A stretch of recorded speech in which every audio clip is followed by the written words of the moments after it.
let's get to the guests. We have, back, I think that with Finn McKenty coming up, this is what? Third time? I want to say the fourth time. I have to look. Finn's been on a lot. I've been on his show quite a bit. And I wanted to talk, I probably talked about this in the intro when I actually have him on. I wanted to bring him on to talk about kind of some of his commentary. He has the kind of the doomer the doomer commentary on how big rock is or how well it's doing. Is rock dying? I think and I want to push back. And when we ended up talking, it was he actually didn't want to do the interview at first, and then he changed his mind. He said or he didn't want to talk. He wanted to talk, but he didn't want to talk about that subject, because he felt it was just a little much. And it turns out he was kind of going through something. And so what we talk about on the show, if you follow Finn McKenty or the Punk Rock MBA, he has kind of addressed a lot of this stuff, kind of his vibe with his content and kind of dealing with stuff in the rock world. And so a lot of the stuff there's videos he's put out that kind of, it's like almost like we're getting into the stuff he ended up talking about, a few weeks after we did this conversation. So probably going back like a month ago or so, just talking about the state of where he's at with his content and his show and how long he wants to do it and how much he is enjoying it or not enjoying it. And so this is a very interesting conversation. So I think if you enjoy what I do, you enjoy what Finn does. This is, very, very telling.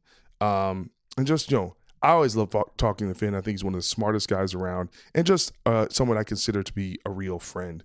So I always appreciate it when he takes his time to be on the show because he's always going to bring something substantial, interesting, and entertaining. So without further ado, I don't even know how many time on this show, we have Mr. Finn McKenty.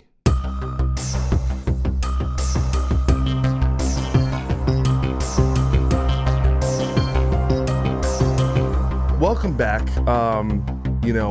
We're buddies. We go way back, but I don't know how much you listen to my show, but I definitely watch your stuff all the time. I'm in the algorithm, right? I'm baked in.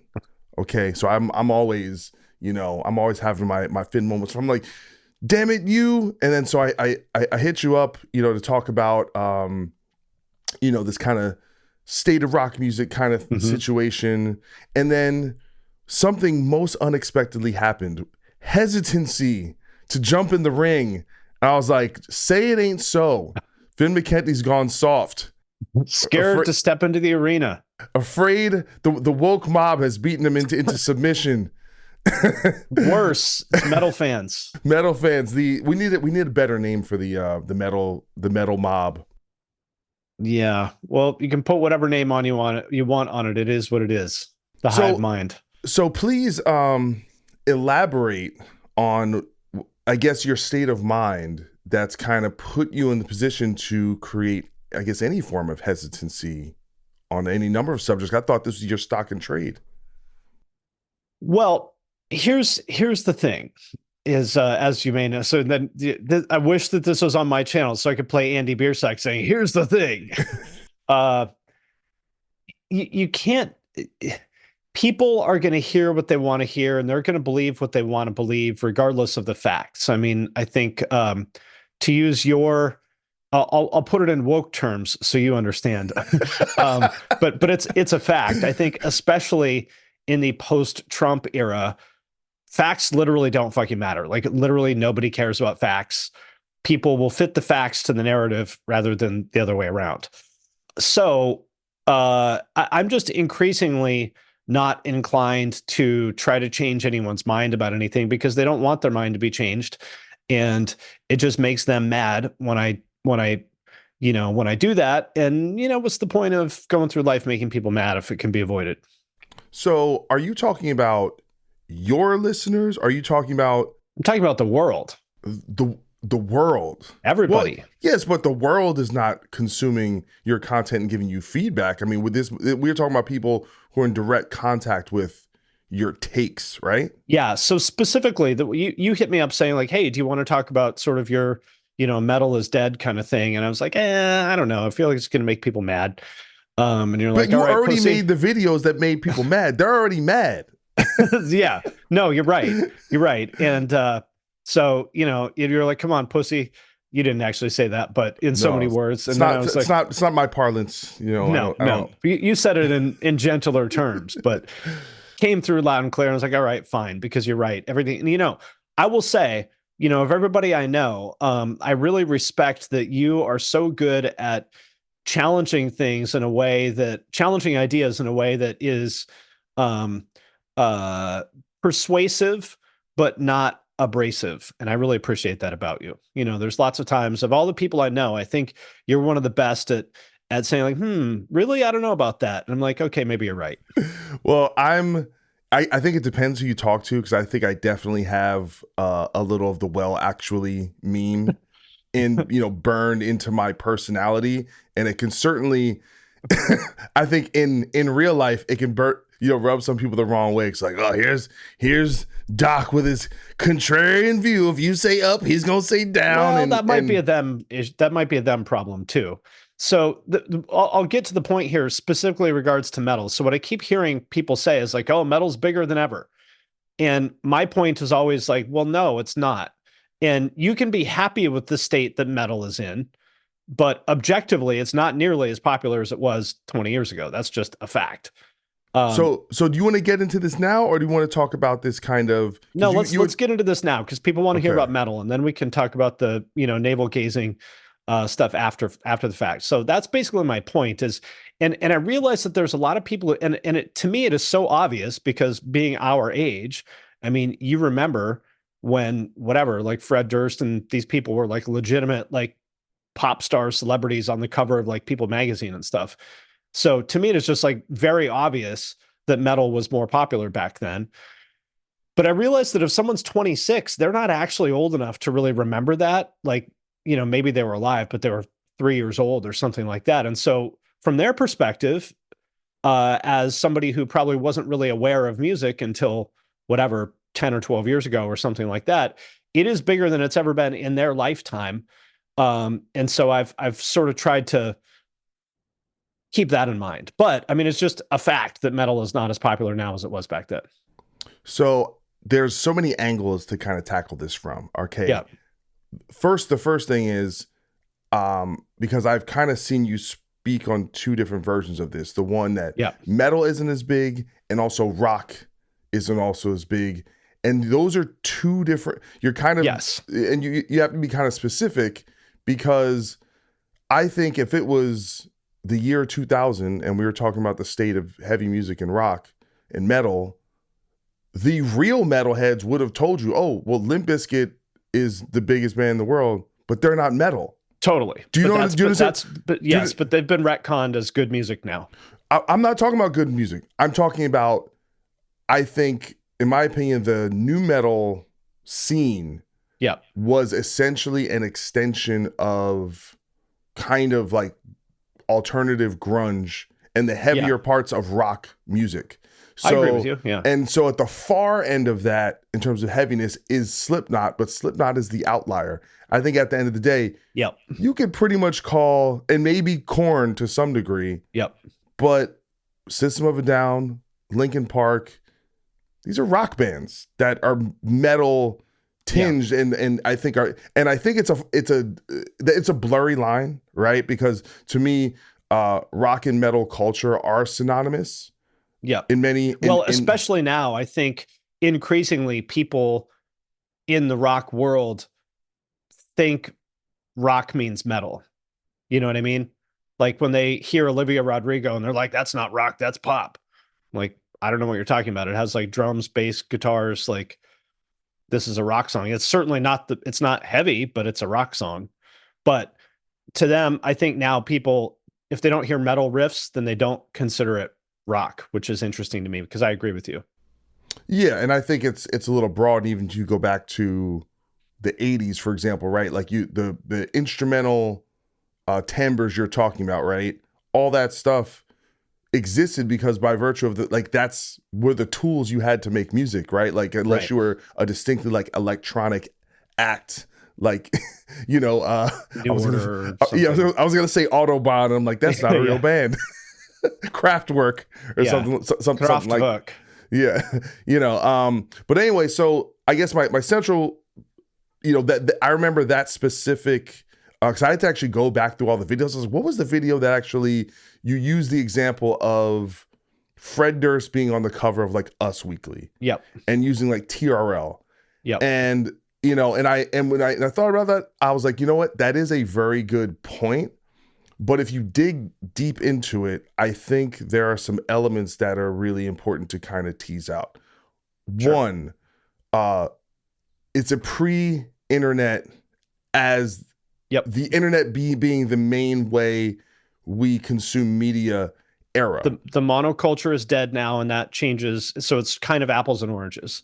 Yeah. And so I think there's a lot of, like the way we viewed celebrity was just very different.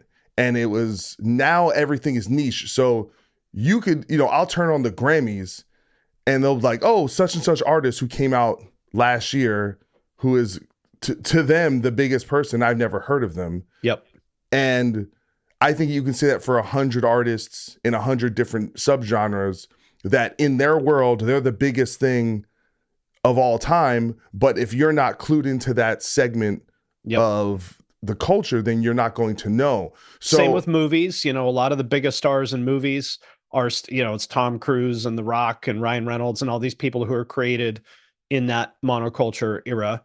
Like the newer people, like say Timothy Chalamet or something, are just not on the, like, they're still not as big as the people who came out, during the monoculture era. So I totally agree with that. Yeah, and I don't know if I'd use him as an example, because I do think he's on that trajectory to be kind of like the next. He might be in the future, but I don't think he's there yet. Yeah, well, I mean, even Tom Cruise, it took him a while to become Tom Cruise, but I think a better analog for that is probably television, because there's so much television, right? There's a million shows, and you could, like, I swear to God, like, being in LA, you could like be the star of some show that's on like FX and literally just be walking around Walmart and no one knows who you are, unless because it's like, as many people might watch that show as watch like your YouTube channel or something like that. It's literally, like, yes. It's kind of crazy how, and that's a credit to your YouTube channel. But I think that's a better analog, because there's so much shows. But I think it's also so we have to look at all the things that have changed and were similar back then, that are not just unique to metal, that are actually consistent across everything. So there's two different statements here. If you're saying metal is in a good place now, I think that's fair. If you're saying metal is bigger now than it ever was, I think that's probably not accurate. No, that's actually not the statement I'm making. My criticism of the statement is, I think it's an extremely pessimistic way to look at it. In terms of what you do is you're taking something at the absolute peak, right? Yeah. And again, that time period was the peak for a lot of stuff. Yep, I totally agree with that. Because of like, it was like almost the centerpiece of like all media, where everyone was clued in to a bunch of very few things. It's like everyone saw The Matrix. So if you made a Matrix reference, everyone knew what that was. Yep. There were just certain things that we were all clued into. Everyone watched the last episode of Cheers. There's a lot less of those things now. There's still some, like, and Squid Games, or Stranger Things. And there are still some, I would say, transcendent breakout stars like Ice Spice and Cardi B and Post Malone. There's, those people are still coming out, but I totally agree. The fact that everything is as fragmented as it is by, algorithmic feeds, that, you and I are both looking at TikTok, but we see two totally different things when we're on the app. I agree with that. Yeah. So my thing would be, you're taking a peek. And by the way, every thing that has some peak, right? Yep. At one point it was like, and usually we don't know when the peak of something is until after it's over. And then in hindsight, we can go, oh, that was the peak of action movies, or that was the peak of cool video games, or whatever. You name the kind of phenomena you want to speak to. But what's important is, the important part of it is that, again, not just metal and rock as a thing that exists. And I'm going to get into this because I think it means more than what we kind of think it does, is the biggest it's been since then. And that is the more important information. That's fair. Than going back and going, well, it's not as big as it was then, so it's shot. I can't. But to me, maybe it's because I'm autistic, but like specific statements matter to me. If you told me it's the biggest it's been since then, I'd go, cool, yeah, I agree with that. So but if you say it's the biggest it's ever been, I don't agree with that. So are you having kind of your own dialogue with a kind of statement that you are like, are you hearing in mass that it's the biggest it's ever been, and that's what you're responding to from your audience? Yes. Interesting. Okay. Well, listen, you know, these are the things that fascinate me, you know, and part of it is because I'm in the business and I'm trying to have a career. And I think that also gives me a vantage point of seeing it on the ground, right? And seeing like what's going on. And so I think, and again, and it's not like I went and did an exhaustive kind of analytical in terms of data, because a lot of the stuff we could track, but I think a lot of the metrics, unfortunately, we can't do apples to apples, right? For example, if I was to say, what is the 2024 equivalent of being on Us Weekly or being on TRL? Could you even give me an answer?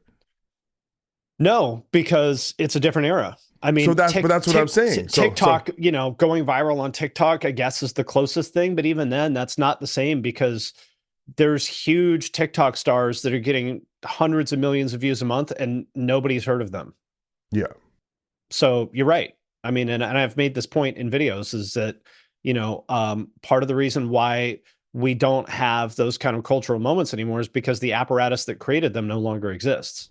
Yeah. And one of the things I'll say, so one of my main points on this is that metal, all right, as a culture is always meant to be counterculture. Yeah. All right. So to me, when you use that hallmark, Fred Durst is here in TRL, those things can sometimes help you in the short term, but can hurt your credibility in the long run. Like, this is why, like, Limp Bizkit in particular was persona non grata for about 10 years, especially in the States. They were the biggest thing in the world, and they were like, it was completely uncool. This happened to Creed as well. They sold 10 million albums, that one record. They had like 10 songs on the radio, and then overnight they became like the uncoolest thing in the world. By the way, this also happened to the Bee Gees. They were so big and they were so pop and they were so ubiquitous that people got sick of them and they had to disappear for 10 years. What I'm saying is sometimes having pop notoriety in a subgenre that is known as being counterculture, metal should always be a response to what is happening in the mainstream. And so by virtue of that, if it gets too mainstream, it ends up kind of subverting what the values of it are supposed to be. Yeah, this is another reason why I just try to avoid talking about this subject, or I should avoid it, is because I just fundamentally see the world in a very different way than my audience. Is like, I don't attach values to these things. Like, there's no, like, to me, it's just, is something popular or not? Like, I have no opinion on whether it should be popular or like what that means. Like, I don't have an emotional attachment to it. Like, everything you're saying is true, but like, for me to say that it's a good, or for me to sort of insinuate that that it's a good thing that something was commercially popular, creates a negative emotional reaction in my audience, because they're on the same page as you. They don't want things to be popular. They want it to be counterculture. So, you know, already I've pushed their buttons. But counterculture does not mean not popular. Okay, so I'll give you an example. Hoobastank, right? I think the year was it 2002 or something like that? The Reason came out, was the second most highest played song on radio, all radio, not just rock radio, all radio, next to Yeah by Usher. Okay. Wow. The album sold 3 million copies. Massive, right? By any metric, massive, right? Yeah. But within a couple years, that band kind of disappeared, right? And so what I'm saying is, and by the way, they're still like a band, and they still exist. I met the guitar player; they're fucking awesome. But what I'm saying is, having a high level of commercial success in a one grouping of, like, in a small group of time, right, is not. So if you take Slayer, right? At the same time, put out God Hates Us All. Maybe they sold 300,000 copies of that record or something, right? But, you know, fast forward 10 years after that, 15 years after that, Slayer is playing bigger venues and selling way more t-shirts in there. So what I'm saying is you cannot judge success in these short periods of time. What is more valuable is sustained success. And yes, this is another one of my audience's existing beliefs, and it's not something I have the capacity to change. Yes, but what I'm saying is by virtue of... So it's a calculus problem to me of area under curve, meaning that if your goal is to make money, which it's not their goal, that's another point of disagreement. To me, it's area under curve. Like whether you make $100,000 a year for 10 years or $1 million in 1 year, you know, to me, I would rather make $1 million in 1 year because time value of money. Yeah, but the problem with that is usually when people make $1 million in a year, they don't know how to deal with it and they end up spending all the money. Totally. So, you know, at the end of the day, at the end of the day, what my audience wants is for me to validate their existing opinions. So that's why on my main channel, I took out all my opinions. I just read Wikipedia now because what they want is for me to praise music they liked in high school. So that's what I do because nobody wants their opinions to be challenged. They just want to hear what they want to hear. And, you know, I do my best to do that because there's nothing I can say that's going to change, you know, music fans in particular, like operate on emotion, you know, so there's nothing I can do to change. They believe all the things you said. They believe the live show is more important than anything else. They believe that, you know, longevity is more important than commercial success, you know, in the short term. You know, they believe that... I agree with, but I agree with them. I agree with them there too. I think all that's more important. You know why? Yeah, no, exactly. So why in the world should I waste my energy trying to tell people things they don't want to hear? Well, I don't think it's about, actually, you know, let's kind of almost backtrack a little bit and talk about this concept of audience capture. Yeah. And kind of, I almost find it really interesting. And by the way, for people to understand what audience capture is, this is essentially a phenomenon. I think, did Eric Weinstein coin the term? Oh, no. This has been around way before. Okay. I would not use the term if he came up with it. Okay. He came around way before he did. Maybe he popularized it. I don't know. But essentially it's the idea that has don't lump me in don't lump me in with him. Okay, definitely won't do that. Sorry. I'm not a fan of his either. Yeah. It's the idea that has gotten more pervasive that essentially in like the social media and kind of content creator in the media business, that what happens is people make content and then they kind of see there's a feedback loop where they see the stuff that becomes more popular. So then they create more stuff to give the audience what it wants. And this has often created these loops that almost are like toxic, right? Where essentially if negative content, if me just hating on stuff does better, I'm going to create more stuff where I hate on people. Or if I'm a political person, it turns out, people like it when I post stuff that's anti-vax, I'm going to make more anti-vax or whatever. You can say it with anything. And you can't change your mind. So I'll put it in more obvious terms. Like, what if in the next election cycle, Fox News actually genuinely felt like the Democratic candidate was better and they wanted to endorse them? They couldn't do that because it would destroy their business. On the other hand, the New York Times, if they genuinely felt that a Republican candidate was better, they couldn't endorse them because that would destroy their business. Because in order to have a viable business, they basically have to tell their audience what they want to hear. That's what audience capture is where you're sort of forced by, virtue of having to run a business to tell your audience what they want to hear. Yeah. You can think of it as a band of like, you got to play the hits. Sure. And listen, I think there's even with Fox News, right? Like firing Tucker Carlson, which was like a probably like a bad business move in the short term because they probably lost some viewership, but for them they felt it was going to be beneficial in the long term to kind of be able to control their brand, or even like Fox News, for example, was the first network to call Arizona for Biden, and that was like created so much backlash, and things like that, or even saying that he won the election at all. I mean, that's actually a great example of it. They're like, I don't know what to tell you. Like, we're just reporting the facts as we see them. Like, but we don't want to hear the facts. Yeah. No, absolutely. And I think, But the reason why I think it's so fascinating with you kind of having some struggle with this trying to do that is because you're so analytical, Yeah. and because you're the kind of person who's like, well, I just want the things I put my time into, I want them to excel, and I want them to Yeah. do well. So I feel like you're like almost more prone to audience capture, but in a very detached sense. But Yeah. now you resent the fact that you're giving them what they want. Is that right, or am I wrong on that? So basically, this is life for autistic people, is you feel like you are living in a story written by other people, and you spend a tremendous amount of energy trying to understand what other people want to hear and how they want you to act, and doing that because it feels like you live in their world and you don't have a choice, because if you try to do things your way, it usually goes bad and makes people mad and they don't like you. So this is called masking. And it's certainly not unique to, like, this is my entire life, always, forever.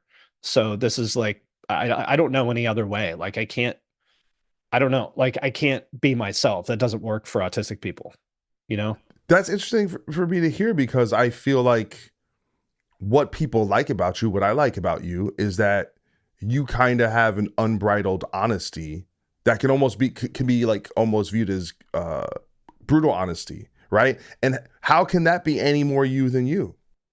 Well, I dial it back a lot, because if I didn't, that would, if that would be even more upsetting to people. And and that's true. I mean, in anything in life, like, our strengths are usually our weaknesses, right? So, yes, I'm biologically, like, literally, like, neurologically incapable of bullshitting. Yeah. Like, and I wish oftentimes that I was better at it. I'm just not. That can be a strength in a lot of situations, because I think people generally trust me because they know that when I say something, that I believe it to be the truth, because I don't know any other way of doing things. But it can also be weakness, because there's lots of situations where people don't want to hear the truth.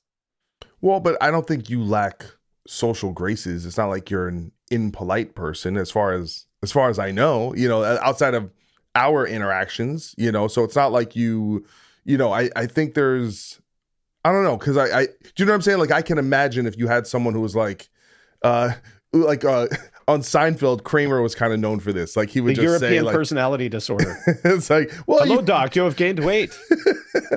yeah, but there's something a little refreshing about that as well, right? To a point.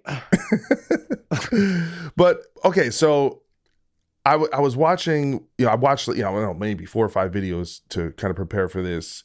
And part of me wonders if you've been doing this a long time, right? Yeah. At this point, and you produce a lot of content, Yeah. and you're consuming a lot of this music. You're deep diving. And I guess with something like Twitch and like their comment section, you have a lot of real time feedback. Yeah.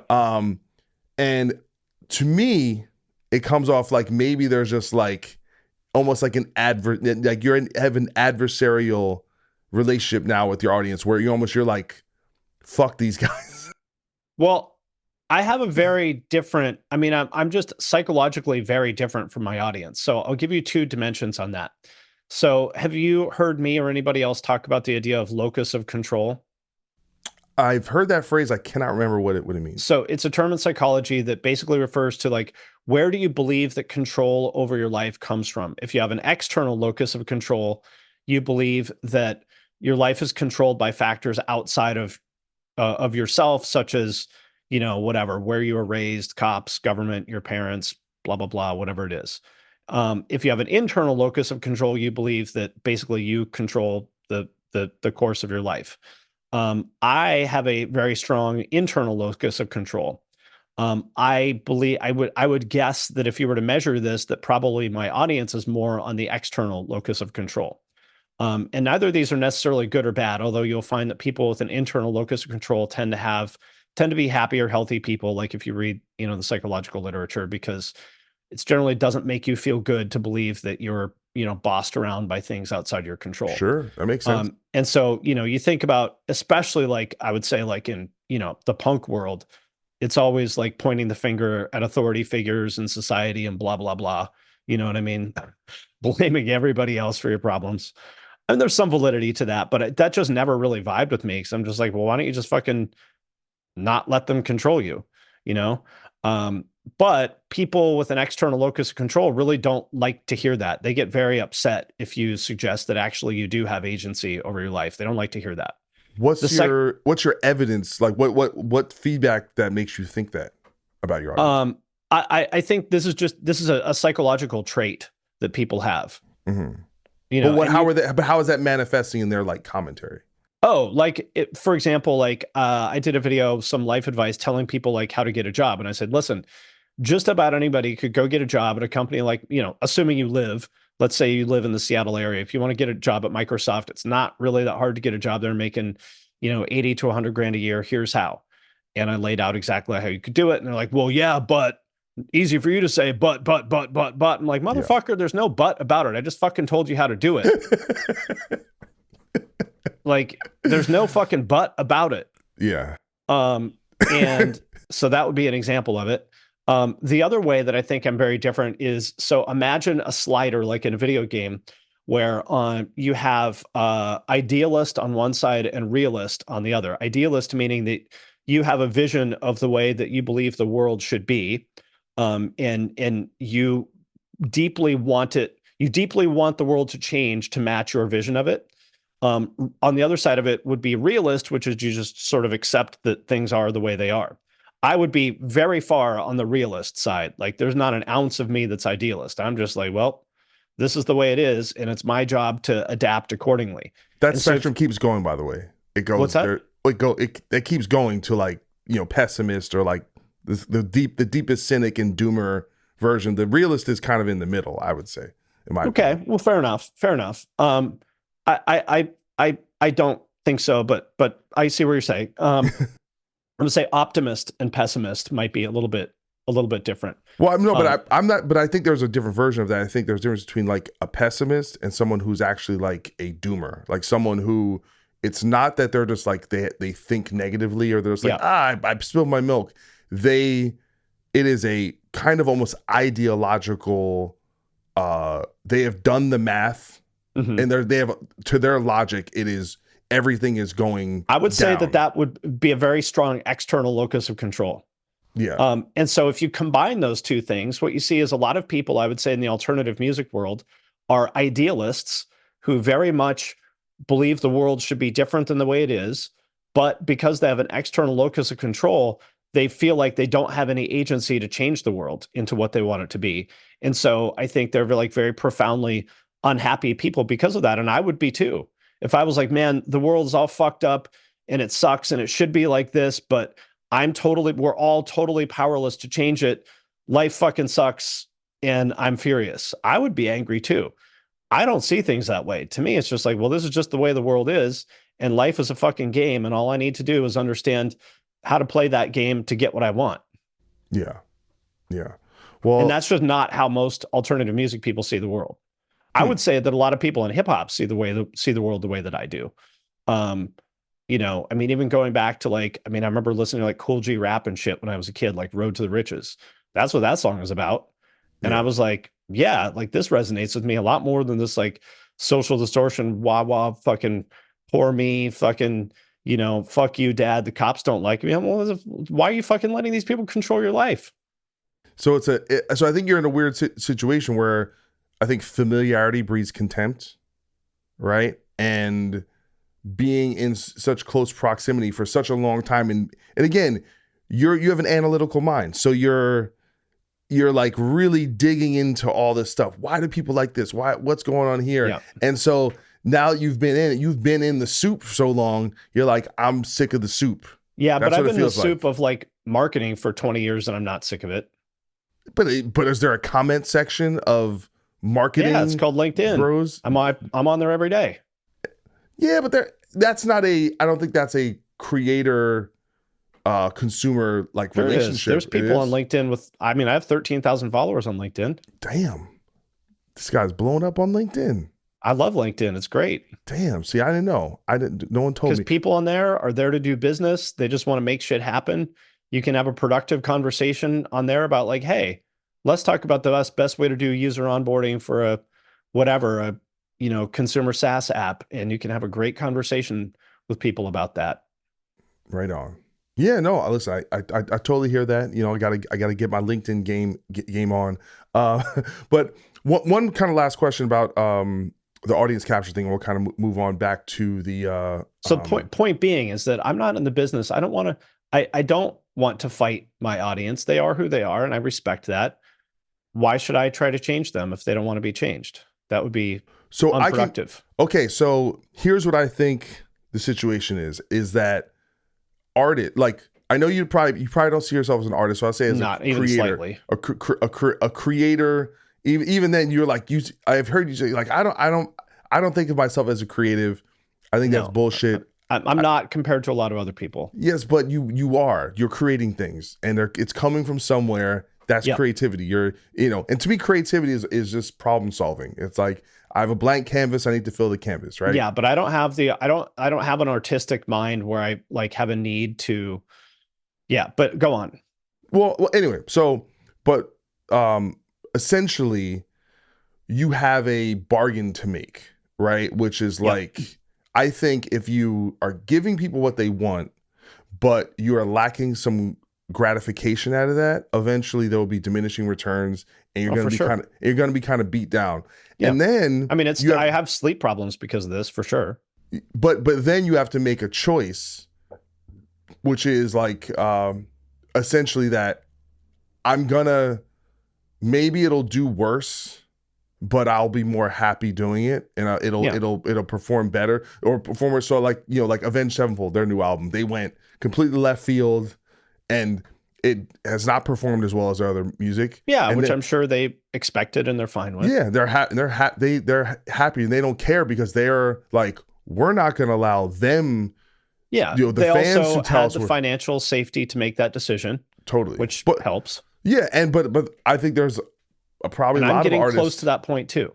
Yeah, and I think I'm not as rich as they are, but like I've made enough money now that I'm pretty close to being able to be like, cool, I don't need to give people what they want anymore. Yeah. Yeah. I'm close to making my version of the stage. No, and listen, I think that's always the best place to be. I make videos about Limp Bizkit so that someday I don't have to make videos about Limp Bizkit. Well, I just think there's like, I would prefer an environment. I think if you were to detach like the kind of profit motive from like most media and art and things that are made, we would get much better material. If people didn't have to like please some audience and kind of do something like that.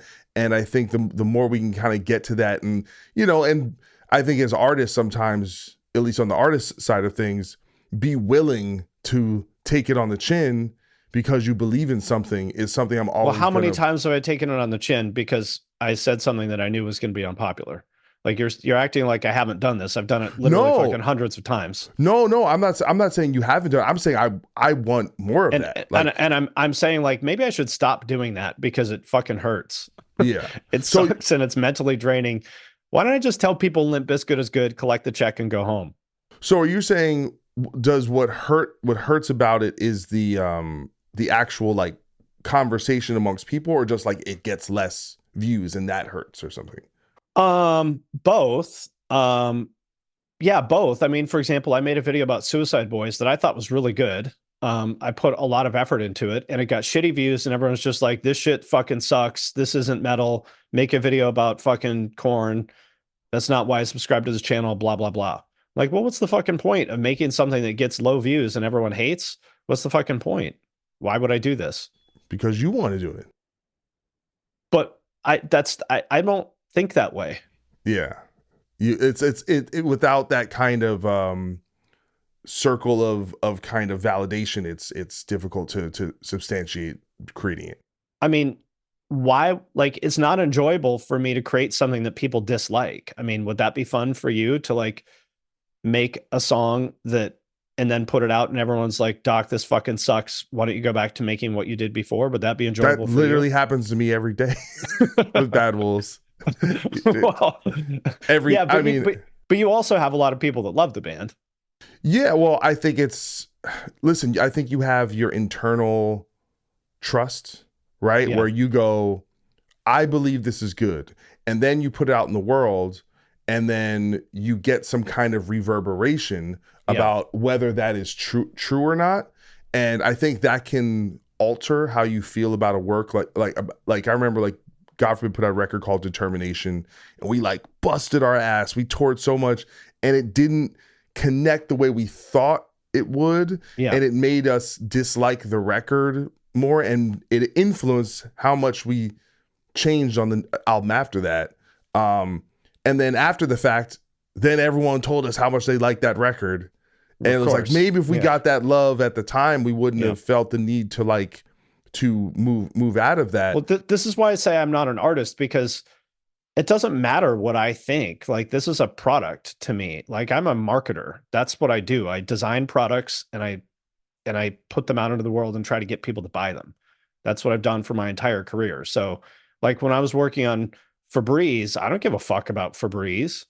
Like, I have no personal attachment to this shit. I don't give a fuck. My job is to figure out what product Febreze buyers want, to design it for them, and then get them to buy it. You know, that's how I see things. Like, I'm just a pure like product marketer. That's it. Yeah, but you decided to do this. This is obviously a passion of yours. It's like you didn't like, someone did give you an assignment. It's like, do metal Yeah. and rock and hardcore. No, Like, I did it because I started doing YouTube because I wanted to understand it as a marketer, because it was obvious to me that YouTube, you know, like YouTube, I would say I was a little bit late to it, but you remember when YouTube was like cat videos and stuff, right? And then up until I would say 2013, 2014, it was more professionalized, but it was still just kind of for kids, and so I didn't really care about it. And then what really made me understand the value, like how it had changed, is I went to Warped Tour 2014 or 15, I don't remember which one. And the lines for the YouTubers were bigger than any of the band lines. Like, the ones for like Johnny Gilbert and Brian Stars were like fucking 200 people long. And the ones for the bands were like 15 people long. And I was like, holy shit. And I was like, sounds like I need to understand this. And so I originally started making content about business, which I would say is more along the lines of something I'm passionate about. And it didn't really get any traction. And I was like, well, I've written about music a lot in the past, so I think I understand what people want here. Why don't I try that? And that worked. Yeah, so that's how I kind of ended up there. It's not that I necessarily had like a burning passion to talk about music. It's just like, I'm here to give people what they want. well, I mean, I find that hard to believe. You know, I don't think you could, you know, invest as much time and effort and again, like, and accumulate a level of expertise without being passionate about something. Well, I'm passionate. I mean, I know a lot about laundry detergent because I worked on it for years. I don't like, when I worked on Bounce, like the fabric softener, I had never bought fabric softener in my life. Yeah. You know, like, I was a 25-year-old goblin. You know, I didn't know, like, I barely knew what fabric softener was, but I learned about it. Well, you know way more about beatdown hardcore from Pennsylvania than you do about fabric softener, I'm sure. Yeah. Well, I mean, I it's not like I hate music or something like that. It's just not like, it's just not a thing that I like invest a tremendous amount of like my personal energy into, like, outside of, you know, YouTube. You know what I mean? Okay. Like, I listen to, when I work out, I listen to, you know, podcasts about SaaS. I don't listen to music. SaaS? What's SaaS? Software as a service. Software as service. So like any subscription software product, you know. Okay. All right. I'm learning. See, I need to be writing this stuff down. See, that's why you're always like 9 steps ahead of me. All right, guys, listen to smart people podcasts. Well, I mean, I started making websites. I made my first website in like 1995, you know? Yeah. Back in the day. Yeah. That's early. That was a long fucking time ago. And, you know, like, my wife used to work for Amazon, and for Amazon Web Services, if anyone knows what that is, it's basically the cloud computing platform that powers like literally half the internet. and she sat across from the guy. They hired the guy who created Java, the Java programming language, which is like basically the foundation of like virtualization as we know it now, which is the sort of foundation of cloud computing, which is why they hired him. And I got to sit next to him at their company Christmas party, and like that was exciting to me, because I mean, I have a lot of interests in life besides music. For example, like early Silicon Valley shit. Like he used to work for Sun and all these like old school. My cousin worked for SGI back in the day and stuff. So like I get excited talking about like old school Silicon Valley shit more so than I do talking about like old school music shit. You know what I mean? Because like I would say like open source software to me was just as foundational to the way I think about the world as music was. When I discovered, there's a site called Slashdot, which my wife also worked with the guy that owned Slashdot, which is wild. It's like, oh, we got this new director named Larry. And I looked at him, I was like, that guy used to fucking own Slashdot. What the fuck? I found Slashdot and I would read Slashdot like hours a day. And, I was into Linux in like 1998 when it was like like I felt like I was late to it at the time, but thinking back, it was like brand fucking new. So like, there's a lot, like, I don't care. Like people ask me like, oh, what do you think about the new Sum 41 album? Like, I don't give a fuck. Like it is so low on my list of priority. Like I don't give a shit. If you do, that's cool. Like I have no opinion on it. Well, I think that might be at the heart of the kind of friction. Of course, I think between you and the audience is if you're saying you don't care, I think it's a a lot of, if you look at someone like Metal Burb, for example, right? Yeah. He's kind of like a professional appreciator. Totally. And that's or even, Nick Nocturnal, I think would put in that same boat as well. And so I think there just might be some built-in antagonism to the style and the approach. And so maybe that might be inherent to. Yeah, I agree with that. And this was a point before we kind of move back to the other conversation we're having, the idea about the more, I think with all people who achieve influencer status, and once you kind of hit a certain point of like, when this person says something, it actually carries weight. Like tens of thousands of people are hearing this stuff. It creates so they can disagree with me. No, but it creates other conversations. Like I've seen, I don't even know how many rebuttal videos from other YouTubers out there that are trying to maybe debate a certain point. And so I think the higher up the food chain you become, you actually you get more criticism. So you have to have thicker skin, and it can kind of like fuck with your mind a little bit, For just sure. when you kind of become the main character, that's a little scary. I don't think I'm the main character by any means. I think I'm like perhaps to put it in love and hip hop terms, maybe I'm like Waka Flocka's wife. She's technically a main cast member, but I don't know if anybody's really tuning in to see Tammy. No, but what I'm saying is like if someone does a reaction video on your video, in that video, you're the main character. Do you know what I'm saying? Right. Like, and if that happens enough, you're at the centerpiece of something that, you become I almost feel like you almost become not a person to other people, right? So if I go on, Twitter and like go, I'm pretty sure Kanye West is a Nazi, right? If I say something like that, because he does some wild shit. For me, Kanye West might as well not even be a person, because he's not in my sphere. The idea that he would like see a tweet and react to it, or that even his humanity is like distant from me, right? And I can kind of speak, or like the way someone talks about the president or the governor or whatever, or they might as well be a comic book character, Lady Gaga or something, right? And I think there, because of the way these things work, it's a lower tier of that, but it is a version of that. And I don't think we're necessarily emotionally equipped to kind of deal with that, maybe in the same way a pop star is media trained, or I don't think, do they seem like healthy people to you? No, but I don't think anyone's equipped to deal with this shit. Like, did you see Lizzo's thing the other day about how she was quitting? Yeah. You think I don't think she's really quitting. I don't think so either, but I read it and I was like, I fucking totally get it. Like, you should quit. And not because like I'm criticizing her. I'm just like, she's right. Everything she said is right.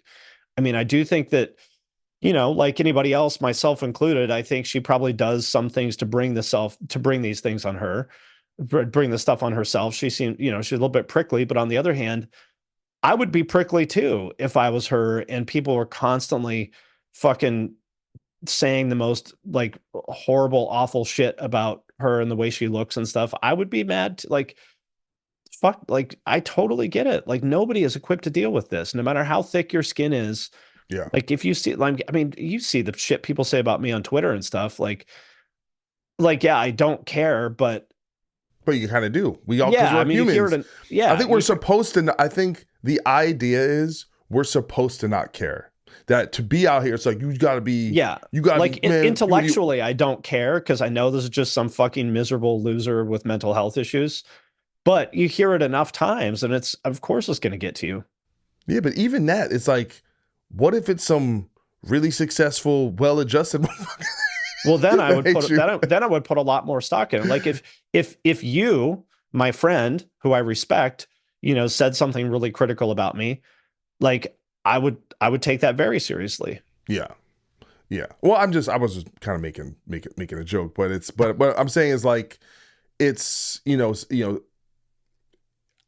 I don't know over what time period, but we're going to have a much better perception of being essentially the guinea pigs for this first generation, or I mean, I guess it's probably the second or third generation of social media, but in terms of being able to kind of, absorb all of this negative energy, is something. Oh, it's horrible for you, no matter who you are. It's horrible for you.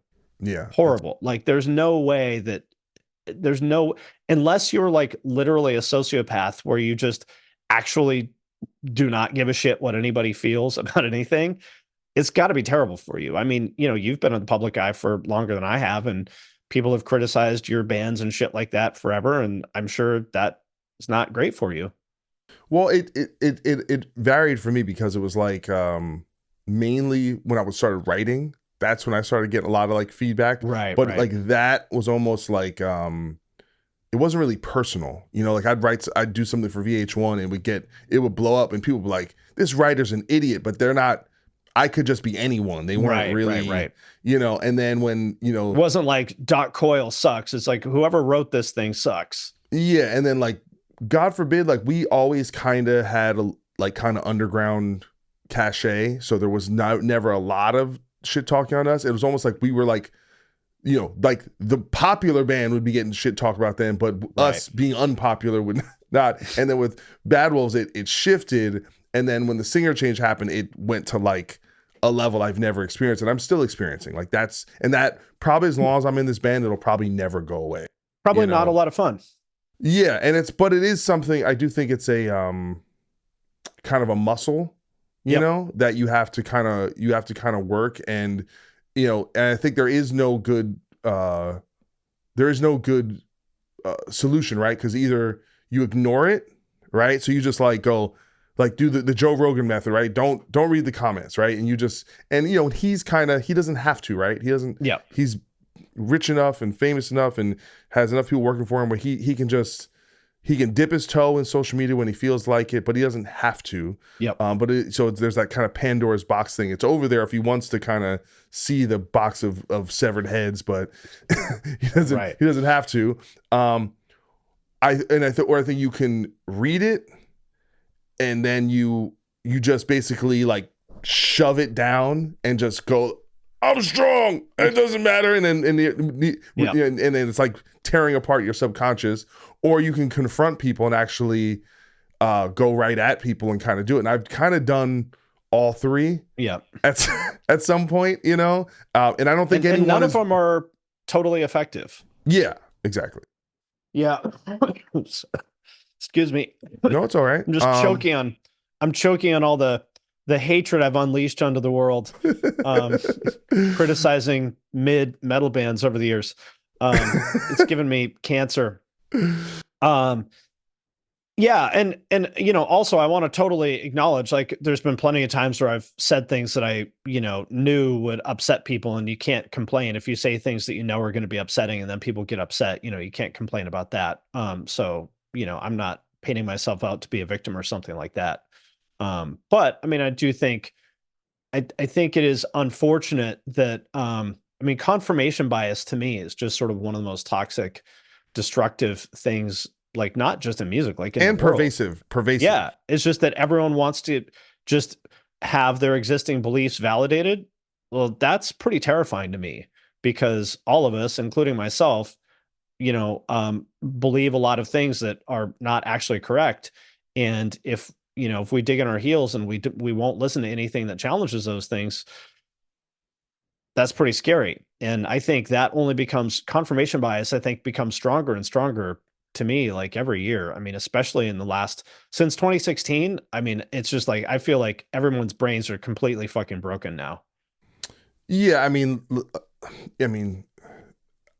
I think we look at there are these certain kind of radicalizing events, and I think we have 9/11 is a big Yep. one, the financial crash 2008, I think Trump getting elected, and then the pandemic, and I Yep. guess you could kind of tie into that the BLM movement Yep. and Me Too and January 6th. It's like all one thing kind of Yeah, rolled. to me, everything since 2016 has been all just sort of like, I feel like I put the nightmare goggles on. Yeah, it's In terms of the way people act. Like, I'm not a doomer, but in terms of just the way people act online and process information, maybe I'm wrong, but I mean, I just feel like, I'm just like, what the fuck is wrong with people now? Well, I think it's a good question. I'm having Phil Labonte on the show for the first time in a while, and we're gonna just go deep in everything. And it's kind of, I'm sure we'll kind of at least try and figure some of that stuff out together. But I think for me, it's this idea. I think the concept of free speech, right? I think has become this thing of, well, you're actually, because it was so much blowback, right? Like of people trying to like police language and you can't say that and don't do that. Right. That the contrarian response to that is no. I kind of like, my personality is saying the worst things. And I think when you do that, then you almost start believing the bad things because you're saying them, and it almost becomes like a testing ground. Yep. And so then now you're not just like playing a bad guy, you just kind of become that. And then then there's no standards, right? So then you go like, and it's like, I was thinking about this, like, like if people go, cancel culture is bad, right? Yeah. But I'm like, yeah, but there's also certain people that we gotta go, yeah, that person, we're kind of like, we ain't gonna hang out with Chuck no more. Like Kanye. Or whatever. I'm just saying, I'm like, you could, I'm just, in terms of like, there are individuals that we go, doesn't mean they can't. There's a line. Yeah, but that's what I'm saying. Yeah. But if your whole idea is, I think now the only line is for some people is just ideological. So there's nothing you could do, right? Think about it, right? Like if you kill people, as long as you kill the right people, you're a hero. We put medals on you. Yes. People here, I don't remember who said this, but I heard it a couple of weeks ago, and it really stuck with me. People don't care what you do now. They only care what you think. Like literally killing somebody is sort of like, well, whatever. Like, but if you tweet the wrong thing, and I'm not talking about left or right here, because it's both. Like, if you tweet the wrong thing, people will hate you. If you kill somebody, they don't care. Well, again, it depends who it is, right? It's like if they're part of your tribe, yes, then you're furious. Even though I would say the left side is more likely to ostracize people, and they like for minor infractions, right? It's like, what? Maybe, but I don't want to let anybody off the hook here. Did I tell you I'm woke now? No, I'm glad. Welcome to the mob. I'm woke now. I'm half serious, but I'm so irritated by the like anti-cancel culture people now that it's the same thing. It's horseshoe shit. It's horseshoe theory. It's this, it's the exact same shit and all the fucking Tom McDonald stuff. I'm like, shut the fuck up, man. So now I like to start all my streams with It sucks since he's actually talented. Yeah, he is. And is, I don't know how much he actually believes anything he says. Yeah. I think he probably believes some of it. Yeah. But I don't think he believes all. I think he's probably a much more nuanced thinker than his music would reflect. I haven't heard much of it, but someone was listening to something. They played something like before he just was rapping about one thing, and I'm like, yeah, damn, man, this is actually pretty cool. And then he's not dumb. I think he's just pandering, and I get that. Yeah. But so now I start all my streams with a land use acknowledgement. I've added pronouns to my bio. You know, I'm doing all of it. I've got the pride flag with like 87 different colors in it. You got the pink pussy hat? You got to get one of those. Yep. I got all of them. I got sold my car, got a Subaru. Blue hair wig. Yep. The whole deal. I'm woke now because, you know, the people who are complaining about snowflakes have now become the bigger snowflakes. So I'm on the side of whoever is least annoying at the current moment in culture. Yeah, I think everyone's annoying. I think so too. I don't think there's any. No one is safe. I'm trying to I would almost go like, man, can we just be normal again? But then if you say normal, then now that's being like exclusionary. You know, you're like, what's normal? Who are you to say? I'm just like, yo, just relax. But it's only internet people that think this way. Like, yes. People in real life, nobody actually thinks this way. Well, listen, it's probably all going to get worse before it gets better. But, you know, I don't know if it's going to get better. I truly, dude, I'm telling you, if we just left all these sites, and we were just IRL, just touching grass, look at the sun, you out in the world, you wouldn't. And yes, you know, I live in LA, you live in, you know, Seattle. So, you know, we see, you know, elements of, you know, kind of urban decay, but that's always been there. It's like motherfuckers don't remember New York in the 70s. All right. It was fucking wild. It gets better and worse. I mean, for sure it's worse now than it was a few years ago, but it was like LA in the 90s was like Iraq. Like, calm down. Like Skid Row back then was like literally taking, and it kind of still is, but taking your life in your hands going down there. Yeah, but my point is like living in a city has always been living in a city. It's fine. Like you're like doing it's just big city things. The piles of needles and poop, that's just normal big city stuff. It is. As far as I'm saying the hood's always been shot. That's all I'm saying. It was there. The hood was never dope. It was always, there was dope in the hood. But I'm just saying, like, I grew up, it was dangerous. And it's like, you know. I'll tell you what's new is like, so our old apartment in Seattle that we haven't lived there in a while, but the old apartment that we used to live in, there's an elementary school about 3 blocks away with a lake that we used to walk around. And I don't know if it's still there, but there was, for like a couple years, there was a homeless camp literally 10 feet away from this elementary school. There's a guy with a samurai sword who had rats cooking on a stick over a fire 10 feet away from the elementary school that my friend's daughter goes to. Like, that shit is new. That is new. That's some new shit. And that's not okay. It's just like, it's not okay for anybody, you know? No, like, for sure. The people living in that camp, for the kids, just not acceptable. But listen, that is survival. Listen, there's some lessons there too. You know what I'm saying? You leave school and you get survival lessons, how to survive on the street. And you can probably barter with them. They probably have a lot of cool items. There's probably some rare armor and stuff that they have there. Get a good shiv. Probably some really high level melee weapons, you know, that will add poison on a critical hit. Yeah. Well, I'm just saying, like, if you look, like, for example, you know, in the 90s, right? There were like 2,000 murders a year in New York City. Right. And it went down to like 200. And people were like, crime's up. Yeah, it went from like 200 to like 350. And now it's going down again. Like, I'm just saying we have to keep things in perspective. But anyway, you know, but that's my point is like, it's very easy to like look at what's not working instead of looking at what's working. And always. It's a muddled narrative, right? And I think people tend to, for example, like, I think there's like anxiety goes up regarding who's in power. Yep. So like if the people you like are not in power, then the world is collapsing. Terrible. Yeah. And then the day they come in, you're like, it's a new day. Actually, things are pretty good. Yeah. You know, the economy, you know, I think, you know, my money, it's the same $20 bill, but it just feels bigger. Yeah. I just try to I try not to play any of those games. It's like war games. The only winning move is not to play.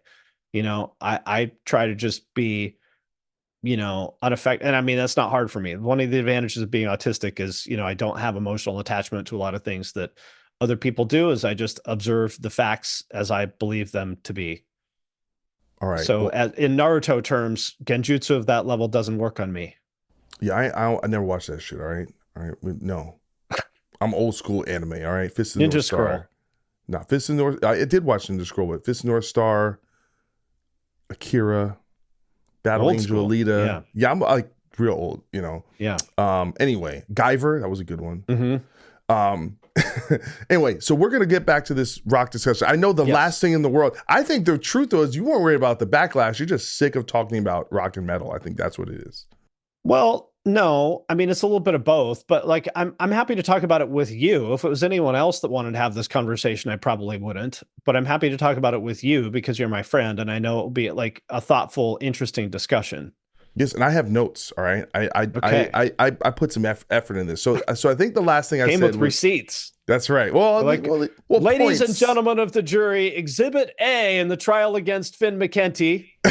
Well, it's funny. I was trying to actually like find actual data on like popularity of rock music, and then there was a Billboard article, but you had to like pay for the Billboard subscription. So I was like, all right, and everything else was from like 2018, right? And like it's crazy how like quickly a lot of the trends change, or like it'll be like things were moving one direction and all of a sudden it goes down and up.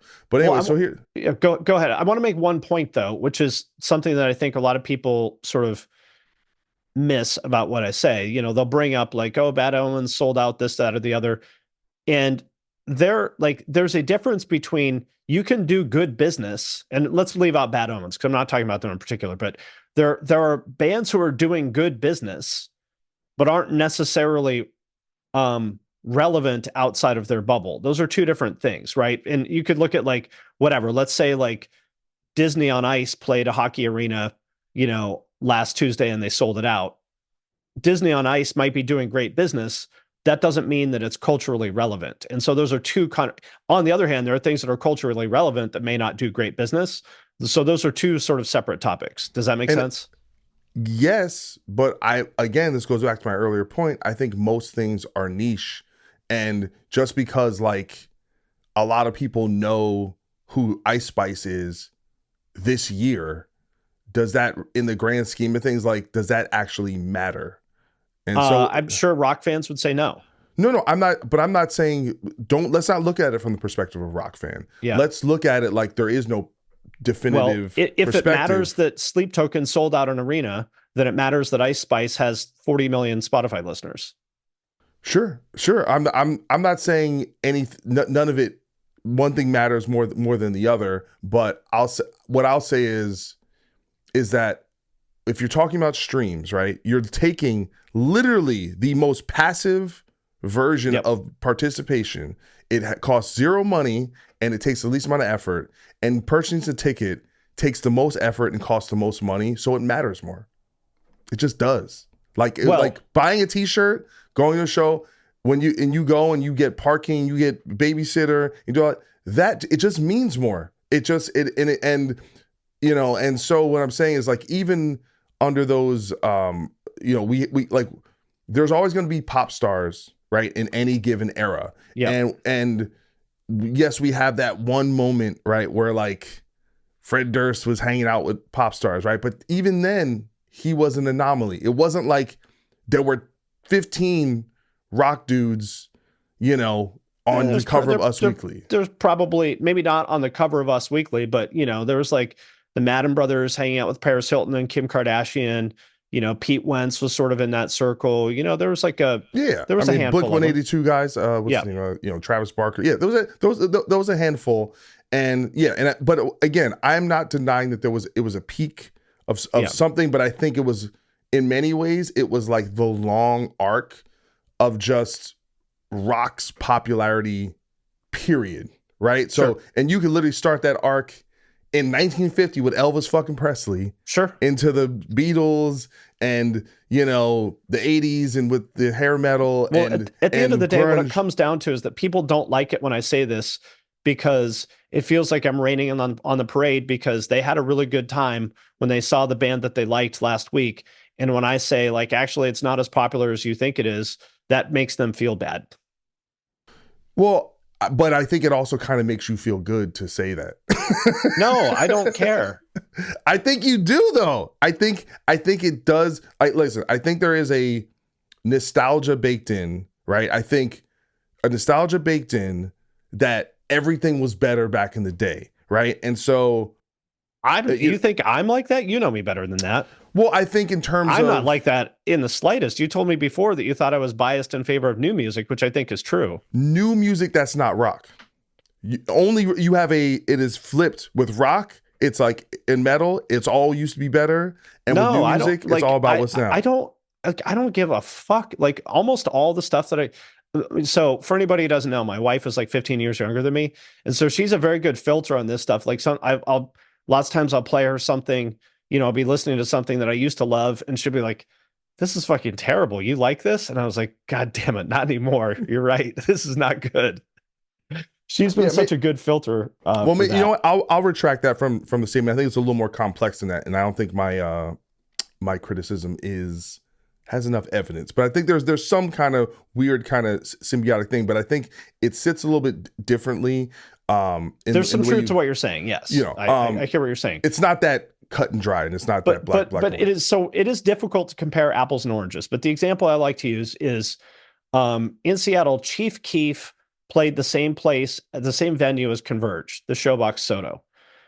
Right now, there's no world in which Converge is anywhere near as popular as Chief Keef. Like that's not planet reality. But they played the same venue. And so how do we sort of reconcile those two things? I think that hip hop draws really badly live because usually it sucks live, and rock and metal draw very disproportionately well at live events. So how you decide to sort of make meaning from that is a personal decision. And I think most rock fans would say what you did, which is that they would believe that, that the fact that Converge, even being a, relatively small band in the grand scheme of things, can draw that many people at that venue, that, and that they've been around for 30 years or whatever now, that they would say that elevates them above Chief Keef. Well, I just think it's just different metrics, right? So would you rather have 100,000 fans that would take a bullet for you, or 1 million people that kind of like you? Yeah. And that's a subjective decision. Yeah. And I think, and I think there's also like, Eric German, the entertainment lawyer, like I've had him on the show, and he talks a lot about that different artists are in different businesses, right? Yep. So some artists, it's all about their songwriting, right? And so they're getting publishing and they're doing a publishing deal, and that's how they're making, or some artists, they do a lot of brand deals and, their, sponsorship money, it's like, Absolute Vodka is coming in to sponsor this, for this cool, Royal Blood or something, any random band, right? And they're coming, they gave him $1 million to do a tour. Some band, it's about their merch and that, and some artists, it's a lot of modern artists, their whole thing is like, it's one guy is the main thing, and they can make more money one night live streaming, selling merch and doing all the things that come with that than they can on a tour, which they might break even or lose money on the tour, but that's their, and they're going to be on the road for fucking 5 weeks. Yeah, or if you're a solo, maybe it's a solo artist, or maybe the band is 2 people, you self-produce all your music, and it's in your best interest to release, maybe a song every 2 months, because your streaming income, especially cumulative across your whole catalog, is enough. If you don't have a label, then you're like, you have that income. And so it exists in a lot of different ways. And I don't think the best way to kind of do that is just to compare like how, like, going Bad Omens is not as big as Ice Spice. I don't think that's really the fair way to look at it. I think it's more important to compare this scene with what it's been to now. So my central point at the beginning, I'll just repeat it, was, yes, I don't think it's as big as it was, at that time. I think you have different periods where it's explosion periods where, you know, in the new metal era, and but it was new metal plus a lot of the radio rock stuff. Yeah. You know, so that was just an explosion time. And then you go to the early 90s, you had alternative rock beyond just grunge. And in each of those moments, there's 25 bands at each of those that are just still to this day massive monumental bands. Yep. And those are rare occurrences. And I think past that point, yes, like outside of the mainstream, I think it is absolutely true that rock and metal have kind of disappeared from the culture of mainstream culture.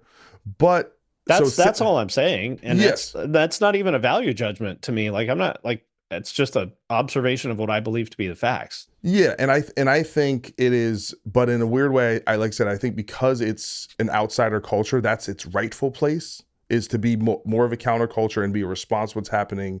I have no point of view on whether it should or shouldn't. Like, that's not my call to make. I don't have a dog in that fight. That's just my personal opinion. Yeah. And I think that's a totally valid opinion. But it seems to really rub people the wrong way. When I point out, you know, if they ask me a question and like, I'm not going out of my way to say these things necessarily. It's like people ask me about this stuff, you know, like, oh, what about this? What about that? And, you know, I point out what I believe to be the facts and they don't want to hear it. So, again, what is, we have to look at these metrics and say, what is the more valid metric, right? Like you know, at one point, you know, like Metallica was never a band that was in the tabloids, right? But they were the biggest band in the world, right? So they weren't, and they would have their moments, right? Like they'd be on the Grammys or something like that.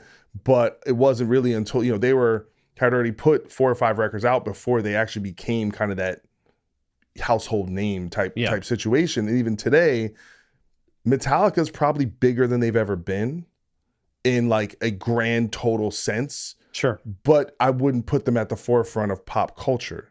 So it's kind of this weird thing where we have to kind of accept that given, you know, an avenue into pop culture that also only means certain things. And by this, I mean, so like a lot of those people that are, you know, like Huey Lewis or like Cyndi Lauper were at one point at the peak of pop culture. Yep. But then you fast forward and they're not like they don't have a career, they're nobody, but it's not what it once was. Yeah, or Celine Dion, you know, whatever. Yeah, but then we could take certain, you know, but like King Diamond is just as cool now in his world as he was in 1986. Do you know what I'm saying? Or I'm just a random example. Yeah. But you know, but anyway, so let me go. So the thing I'm personally interested in, and this is just my point of view, is I am interested in things that are able to penetrate outside of their bubble, whether that's music or a product like Stanley Cup or any of these things. Like because my career has been in marketing, I'm interested in anything that can kind of gain awareness of people outside of that core audience, because that's so fucking hard to do, to cross over to like, you know, an audience beyond the core. That is the thing I am personally most interested in. Yeah. So this is an element that I think is really important. So what has happened, it's not just about like new bands doing well, which I think a lot of that is happening as well. But what has happened is because of internet culture and TikTok and Reddit and stuff like that, what you've had is the reemergence of subcultures, mainly emo and new metal, that you have young people, teenagers, who are discovering this and reclaiming it for their own. They're not, it's not just about the nostalgia. They're actually owning it, and what it's called like alt culture, whatever. I think is fascinating, because I think of alternative, I think of like REM and Jane's like, Addiction or something. Which is kind of funny. And the predominant genre now in terms of bands that are popular is metalcore, is modern metalcore, right? And so that culture, like there is an actual metalcore subculture that is big. So what I'm saying is you're having a convergence of all that stuff. That is bigger It is moving into the mainstream. Like you have an emo night, right? This thing goes on tour. Like you couldn't even get into one in LA. Like Sure. 2,000 people. Like, and like, things like While We Were Young and Yep. Sick New World. Yep.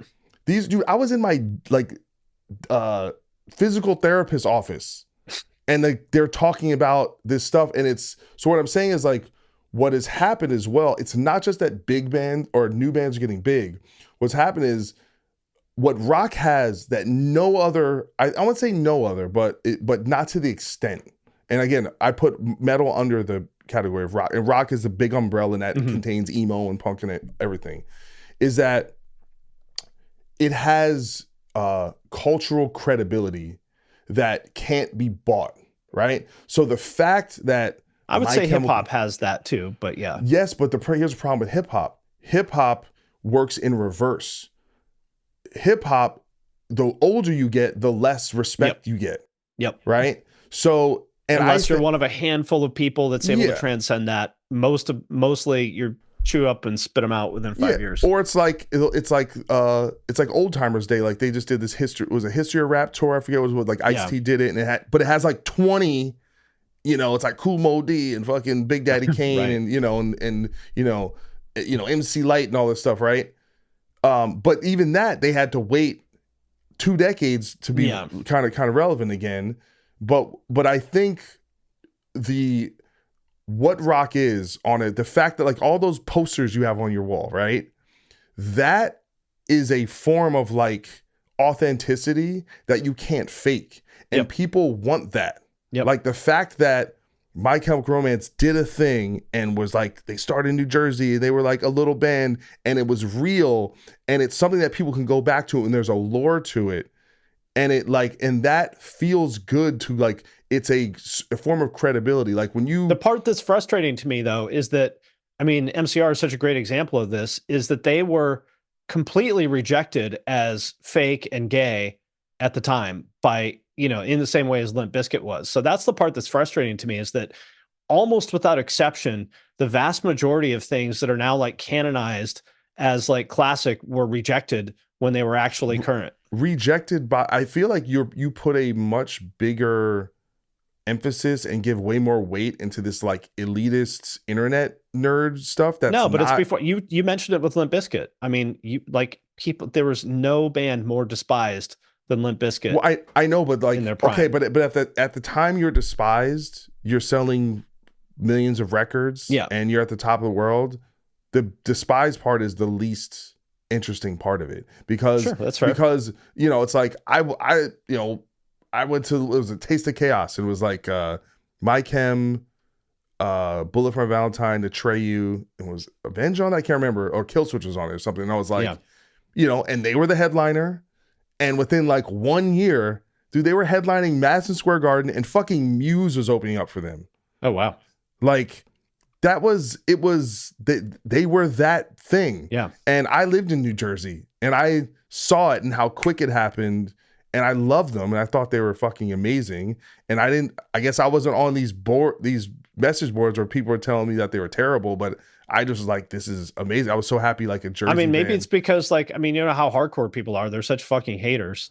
Maybe, I don't know. Or maybe I just over-index on it. I don't know. But I just find like this kind of like negativity so exhausting, and it's just like, it's been this way my whole life. Is like, I like new things, like you said, new music. And like, it's just constantly, I mean, even going back to like, I remember when Green Day got popular, and it's like every goddamn, like in Maximum Rock and Roll, like it's just like a fucking meltdown for years over Green Day and Rancid getting popular, and it's exhausting.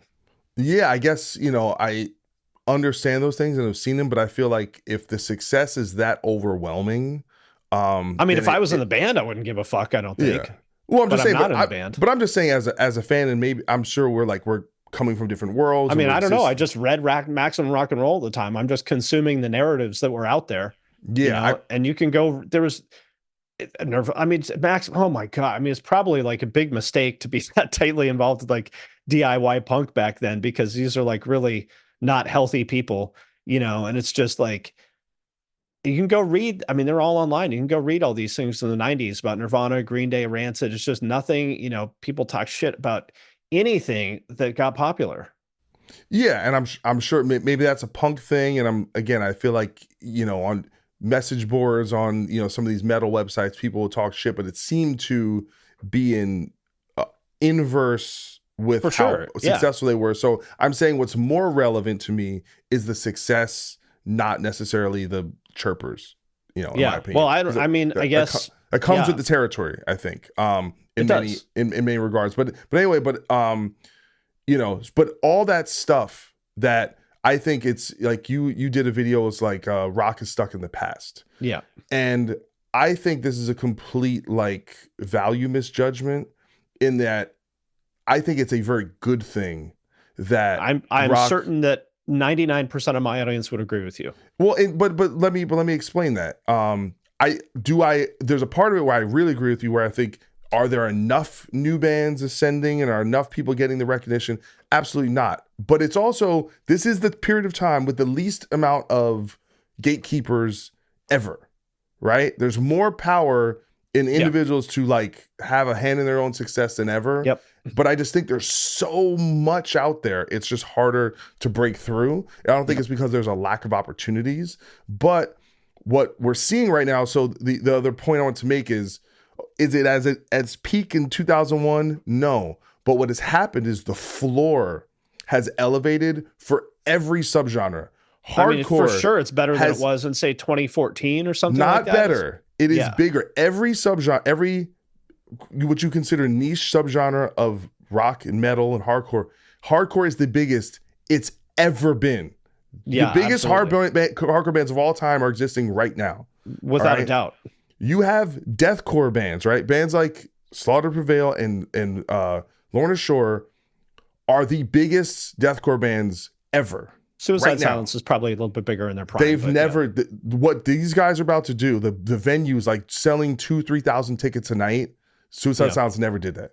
They didn't do it. And the amount of live tickets are for sure the thing that all rock fans would index on the most. So well, I'm just saying, but with you, if you judge by that, I agree with you. Well, but I can't go record sales because they sold X amount of records and we have streams, and I could go and look at the streams and they're probably pretty ridiculous. And I'm sure Suicide Silence would have gotten to that point had Mitch not died. I mean, listen, people, the only thing that matters to people is I had a good time at the show on Tuesday and it was sold out. No, but we have to, like, again, I don't have access to all the data and to go like, okay, let's, and it wouldn't matter. It wouldn't matter anyway. It doesn't matter. But I'm just saying, I had a good time and the show was sold out. The end. Well, it's beyond that. Like these are metrics that we can track, right? Like I can go back on setlist.fm and go, what were the venues that Anthrax was playing in 1984? Yeah. And if they were playing clubs in 1984 and they're playing arenas now, that's an indication that the band is bigger. So I think we and again, it's like if I had all the sound scans in front of me and I could do the streams and do the equivalent and, but there's only so many. I agree with you. I think those bands are doing great and I'm happy for them. But I'm saying across the board, like, I agree. Power metal. There are power metal bands that you and I haven't even heard of that are like selling out arenas. You're like, what the fuck is going on? Live ticket sales is the only thing that matters. It's not that. No, but okay. So let's go. But what? So what do we have to utilize? So if I go, so the biggest death metal bands, right, in the 90s, right, the biggest album sold like 200,000 records or 100,000 records, right? Yep. So I clearly know that there's the streams for the newer death metal. But they bands. were also on Beavis and Butthead, which was the most popular show on TV at the time. TikTok, probably, I'm sure on a big TikTok, probably Lorna Shore has reached more people on TikTok than or as equally amount as some of those. It's possible, yeah. But I'm just saying, like, I don't think you didn't have a star like Alex Terrible in any death metal band back then. Nope. Glenn Benton, kind of the closest, but there's no way. I agree with you on that. So what I'm saying is, so the floor has elevated, right? So the like, I remember, like, back in the day, like, just for a band to be able to like be able to do like a House of Blues style tour, right? That was like a handful of bands. I was like, Yep. and now it's, dude, you could throw a fucking rock and hit a metalcore band. Like all these bands, you'll talk about like Invent, Animate, and Era, and like these bands are so generic. Whole tour sold out. All Streams, that matters is live ticket sales. That is the only thing that matters. No, but do you want me to go look up streams? Yeah, they're not. I mean, yeah, they're great. I'm happy for those bands. They're crushing it. They sell out shows all the time. Their streams are huge. I'm happy for them. But I'm saying, what are the other metrics that are like, if like what's another band like? No, it's all good. I mean, those bands are doing great. I'm happy for them, and their streams are huge. They're selling out shows. They're doing great. But outside of that, what do we have? We have record sales. We have streams. We have merchandise. I mean, Invent Animate has 295,000 monthly listeners. I wouldn't say that's amazing, but their fans are happy. They're selling out shows. That's what matters. Well, again, Bad Wolves has 4.7 million, and this band probably sells more tickets than we do. I'd rather have the tickets sold. There you go. I mean, listen, live ticket sales is what people care about. I saw them last Tuesday. The show was sold out. I had a great time. The end. Well, again, what metric would you like to use? I don't care. No, but this really matters. This really matters. If you're going to make a determination about, what I'm saying is like almost like the one I would almost prefer the most is like, how many artists are making a living doing this? And if I could like find that number, because I would love to be able to like. Oh, I'm sure that I would way rather, if you told me you have to make a living playing metal, I would way rather be doing that now than 10 years ago. Yeah, but I'm talking about even go back 20 years ago. Like we think about the 90s, right? I just don't know what it was like 20 years ago. I do know what it was like 10 years ago. You could be totally right. Well, I think there's these particular periods that were definitively more difficult times, right? So you take like the end of the aughts into the 2010s was a tough time because record sales were going down, plummeting, and streams had not fully come into form. So that was like the peak of the 360 deals, and bands are just getting ripped off. And I think a lot of bands like God forbid, a lot of bands broke up or took hiatus. I just can't really speak to sort of how much money people make because I don't know that world. You would know better than I do. So if you're telling me that, band X, they make a great living, then I believe you. You would know better than I do. Well, listen, I don't think I could speak. I wouldn't want to like overstep my bounds in terms of like knowing. You have a far better sense of it than I do. I think this is your job. Well, you know what I think happened, man? I think the pandemic was very beneficial to independent artists because they learned how to take things into their own hands, and a lot of them became like what's Dean Lamb from Archfire? Like something like that, what that guy did, like a very niche, technical death metal that you wouldn't think would be successful. And that guy put his personality out there. Yep. And those guys would be working at Guitar Center 20 years ago. Yeah. And I think there's a million things. And no, that's just to be clear, that's no disrespect to them. I love them. They're my friends. Like, it's proving your point is that they have tools now and they used them and they're able to, have a living for themselves now that wouldn't have really been possible 20 years ago playing that style of music.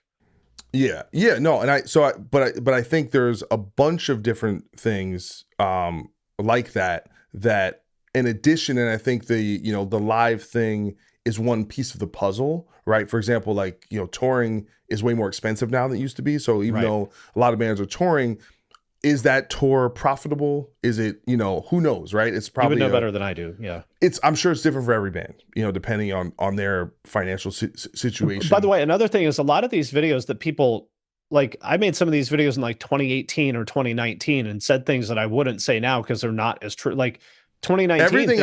Everything I'm talking about is like pretty recent. I'm pretty sure Well, the one I made about rock being stuck in the past, that one is from like 2019, I think. Oh, I'm sorry about that. Didn't realize. Which is fine. I mean, I don't remember everything I said in that video, but I think I mostly stand by it. But if I was talking about sort of the state of, like metalcore was a lot less popular in 2019 than it is now, for example.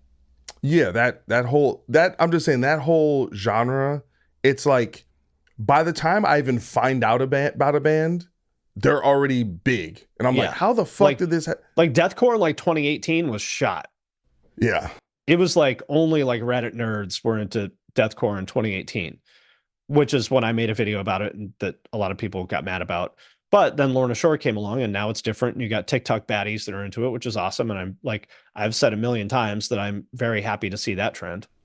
Yeah, I listen, I think as a marketing tool, I think that whole, and again, I put deathcore and all in it's all under one big umbrella to me, whether, whatever the definitive subgenre, but I think you're like people complain about a lack of stars. I don't think that's the case anymore. I think you have a lot of standout personalities and people that are really cultivating their own audience. Mhm. And then that is filtering down into how they're exposing their band, and everyone's, they're making, like sing along video, like, or not like, where they'll do like one take vocal videos, or there's so much, like, I think the talent level, like the level of playing now is just dude, it's crazy. Like, you remember, like, I don't know if it was true for you back in the day, say in the 90s, but I remember it being hard to even find a drummer that owned a double bass pedal.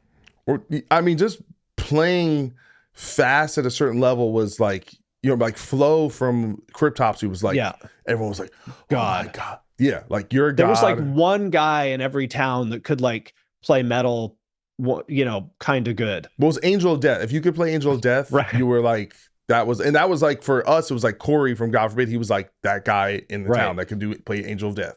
and now, I mean, I don't know. I haven't like tried to start a band, so I don't know what it's like, but I know that there's fucking 5 million random 15-year-olds on TikTok that can play rings around anybody, that I remember from the 90s.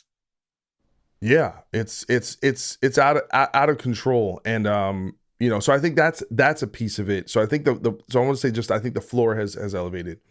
The other thing I want to talk about is that I think it's really important not to just view it as from the inside out, meaning what is coming from the rock and metal scene and how that's emanating out into the pop world at large. I think what the actual influence of it is two-pronged. One, country music is really, in my opinion, a form of rock music. It is. Yeah. A lot of that audience is kind of like, a lot of those people would have been the people that would have been listening to like the Eagles, 20 years ago. And I think culturally, it shares a lot of the same DNA. I bet there's probably a decent amount of like Bad Wolves fans that are sort of, listening to some of that stuff too. It's beyond that. It's, I think, a band like, so if you look at like Nickelback on their last tour, took out 2 country artists. Five Finger Death Punch last year, was it Gilbert Brantley or something like that? They took out. There's that artist Hardy. Yep. It like has like breakdowns and like metal riffs. Yeah, he's a metal guy. He wrote with like Jeremy McKinnon and Cody from Wage War and Caleb, and and Jelly Roll, even though he's like really crossed over, he's one of the most popular artists on earth. Like, period. But he is connected to the rock world. Right before he like went to the moon, he was out with Shinedown. Right. And so what I'm saying is, so the country, even though we'll put it, it's country, hard C, that's what it is. It is under the country. It is also part of the rock culture, in my opinion. Like, I worked, Stagecoach. There's a festival out here in California, massive. They do it after Coachella. And what happened here? Got all froze up. I worked that festival, and they every single band did a rock cover. Every single one, like, did a classic rock song. And I was like, these are just frustrated rock fans that like find, and maybe it's just an indication of like how our cultures become more like polarized, where like, like where it's like, well, I can't drink Bud Light because that's woke beer, or I need like people just like, I'm gonna watch Fox News, or I'm gonna watch MSNBC, where it's, they still like all the elements of that thing, but it's just kind of being manifested a little more in the, it's kind of being represented. So I think that's part of it. The other thing is, all these pop artists are going more rock and more connected, whether it's Demi Lovato or Post Malone or Miley Cyrus or Lil Uzi Vert or MGK. Yep. I mean, there's a huge like kind of cohort of all these like female pop artists that I would say are like, well, I mean, they're not really even pop artists. People like Maggie Lindemann and Charlotte Sands and stuff like that, or Lolo, who are basically like started out as pop artists and have become like alternative rock artists now. And they're putting up big numbers. I mean, they all have like, whatever. Lots of them have 5 to 10 million Spotify listeners. Yeah, even Billie Eilish, I think to me is almost culturally rock, even though she's not like I would say alternative. Yeah, alternative, but in Yeah. terms of like her, like just her vibe. Yeah. Right? Like most She fits in metalheads- more with Nirvana than she does Madonna.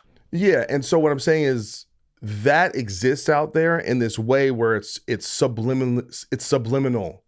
Well, where I've tried to point all these things out many times and people just didn't want to hear it. And they said all that shit was trash and blah, blah, blah, blah, blah. And so I was like, all right, I'm going to stop talking about it then. Well, again, I'm not going to me, that's a straw man because that's definitely not an argument I'm making. I'm using it as part of. Well, I'm just saying my experience. If you're asking me like, why am I frustrated about this stuff? Because I've tried to point all these things out many times for years and I got nothing but negative feedback for it. I'm like, all right, well, I guess you don't want to hear it. But what I'm saying is I think that feeds into the idea that rock as a thing, and again, it's not as obvious, but I think it's almost its pervasiveness exists. It's like a mist. I totally agree with that. I've been trying to tell people this for a long time and they don't want to hear it. So, but wouldn't that factor into thinking that it's bigger than it is? Well, so if all the fans are telling me that stuff doesn't count, then I'm like, all right, I'm trying to tell you that it does count. You're telling me that it doesn't, so I guess it doesn't. I don't decide. Like, and if you look at rock media, for example, is anybody covering Maggie Lindemann? I don't know. No. Well, no. I mean, rock media, I don't mean, what is it, like 5 sites? Yeah, but they magazines? Don't, I mean, she's bigger than a lot of the artists they do cover. Yeah, no, listen, I totally get that. And you kind of have to, like there's, again, how each of these things exist in their own worlds. Like, what I'm saying is like Demi Lovato bringing out a rock band and going, okay, I'm going to do that. Does that mean she's going to go on, tour Aerosmith next week? Probably not. But what my point is that I think rock in a weird way has become more like pop music in that it's just an aesthetic. I mean, shit, Kim Kardashian and her daughter made a TikTok the other day with Domination in it. That's great. But that's what I'm saying is that it's this thing, like, I think there's this idea that it's going to be like jazz and it's going to become more of a niche genre. And the indications I see are not that. I think because it just has a certain cool to it that is, again, in connection with the history, right? Like, Queen isn't less cool now than they were 30 years ago. They're just as cool, right? If not more, because I remember 30 years ago, I would say that they have equal or more cachet now. Yeah, and even like I was actually thinking about this, I was like, all the new metal bands, right? Disturbed, Slipknot, Korn, Limp Bizkit, they're bigger now, or just as big as they were 20 years ago. Like, maybe I think Korn, being on TRL and stuff, but Korn's about to do their biggest tour they've ever done. It might be a little bit smaller, but their point being is like they're still putting up really big numbers. Yeah, and whether it's exactly as big as it was 20 years ago, who knows? But like, they didn't fall off. But I do mean in terms of cultural significance. And again, I know I don't know what the measure is, and we have to keep in mind that everything is niche, right? Like I agree that you go on TikTok, there is no shortage of like 16-year-old kids making TikToks about Slipknot. Yeah, so what I'm saying is like the bigness of rock and metal is not just about the new artists. It's also that. Oh no, it's the opposite. The legacy acts have gotten bigger and more popular. Yeah. But I do think there is an influx of talent. And I think like in that one video about you were saying about Stuck in the Past and like the way artists move up the chain. I think for some reason you're valuing one methodology of success over the other. So this idea that like it's going to be a Guns N' Roses and you put out Appetite for Destruction and then you're like the biggest band on Well, you one mentioned album. MCR as an example of that. I mean, that's how it worked for a long time, and it doesn't work that way anymore. Well, no, they put a record out independently and they did pretty good, and then they got and then they got a record deal, and then it took like it took 3 5 albums. years maybe. Well, I know, but what I'm saying it didn't is take 25 years. Like people talk about Bring Me the Horizon being a newer band. I'm like, bro, they've been around for 20 years. No, totally. But I wouldn't. That's not the example I would use. But if you're going to use like an example like Bad Omens, for example, which they've been around for probably 10 years now, right? Or close to it. But what I'm saying is it's that old adage, like it takes 10 years to become an overnight success. And that's not too dissimilar from what like a Pink Floyd did or Aerosmith. Like they put out 3 or 4 records. I just think it was a mistake for me to ever talk about any of this stuff. If I had it to do over again, I would, because now I understand what people want. If I had it to do over again, I would just start out making millennial nostalgia videos from day one. And I would have never put my opinions out there. But let me ask you a question. But do you disagree with me, or do you think you feel like you still stand by your idea? Well, the video. I feel like you regret saying it, but if you still believe it, I still want to like have the conversation. Well, it depends which idea. If you're saying that like rock and metal are in a better place now than they have been in quite a while, I agree with that for sure, and I've said so many times. Yeah, no, I'm kind of going point by point. So I was kind of making an argument about, again, I agreed with you. I said, oh, you're right. I think that is kind of the peak, but this is the biggest since then. And I think it's more generally helpful to focus on that. And instead of going like, as they say, like was it a comparison? Well, here's the thing is I can't praise new things because my audience hates that. I can't criticize old things because my audience hates that. So that leaves me with the option of praising old things because that's the only thing my audience likes. So that's what I do. But what about when you do like, you did like a video on like the kind of the anatomy of a success, like Ice Nine Kills, or like you did one on Parkway Drive recently. I know those aren't new bands, but in terms of Parkway Drive, both 20 years old. Yeah, but do those do well? No, they don't do well. No. So what? so it only works with like Limp Bizkit and Slipknot and My it Chemical needs Romance. To be white men with guitars who were on MTV between 1999 and 2007. Yeah. And it's not okay to like, you're not okay with the idea that just there's going to be some fluctuation, that I just want to make a good video or something that I think is valuable. Well, again, I can't praise new things or stuff that I'm interested in for the most part, because I'll just get low views and negative feedback. So there's really no reason why I would do that. Right. And I can't be critical of anything that's old because I would get low views and negative feedback. So there's really just no reason why I would do that. Yeah. All right. Well, listen, I'm just saying, I think there's more. I think, that audience capture thing, I think has gotten you in your head a little bit, where it's a little this too much. This is just a job to me. It's not an art project. Okay, it's a job, but is it a job? It's a career. It's not a job. A job is someone as a boss and they like show up at 9 and listen, the audience is the boss, just the same as they're the boss for you. When you play a show, everyone in that crowd's your boss. Yeah, but I don't. They paid to be there. Yeah, I don't look at it that way though. I think if bands did that, again, it's like, I think this is why I say I'm not an artist. I just don't. To me, this is no different than if you have a restaurant and like people want the cheeseburger, then you make them the cheeseburger. It's not my job. I might think there's something else on the menu that's better, but if you want the cheeseburger, you get the cheeseburger.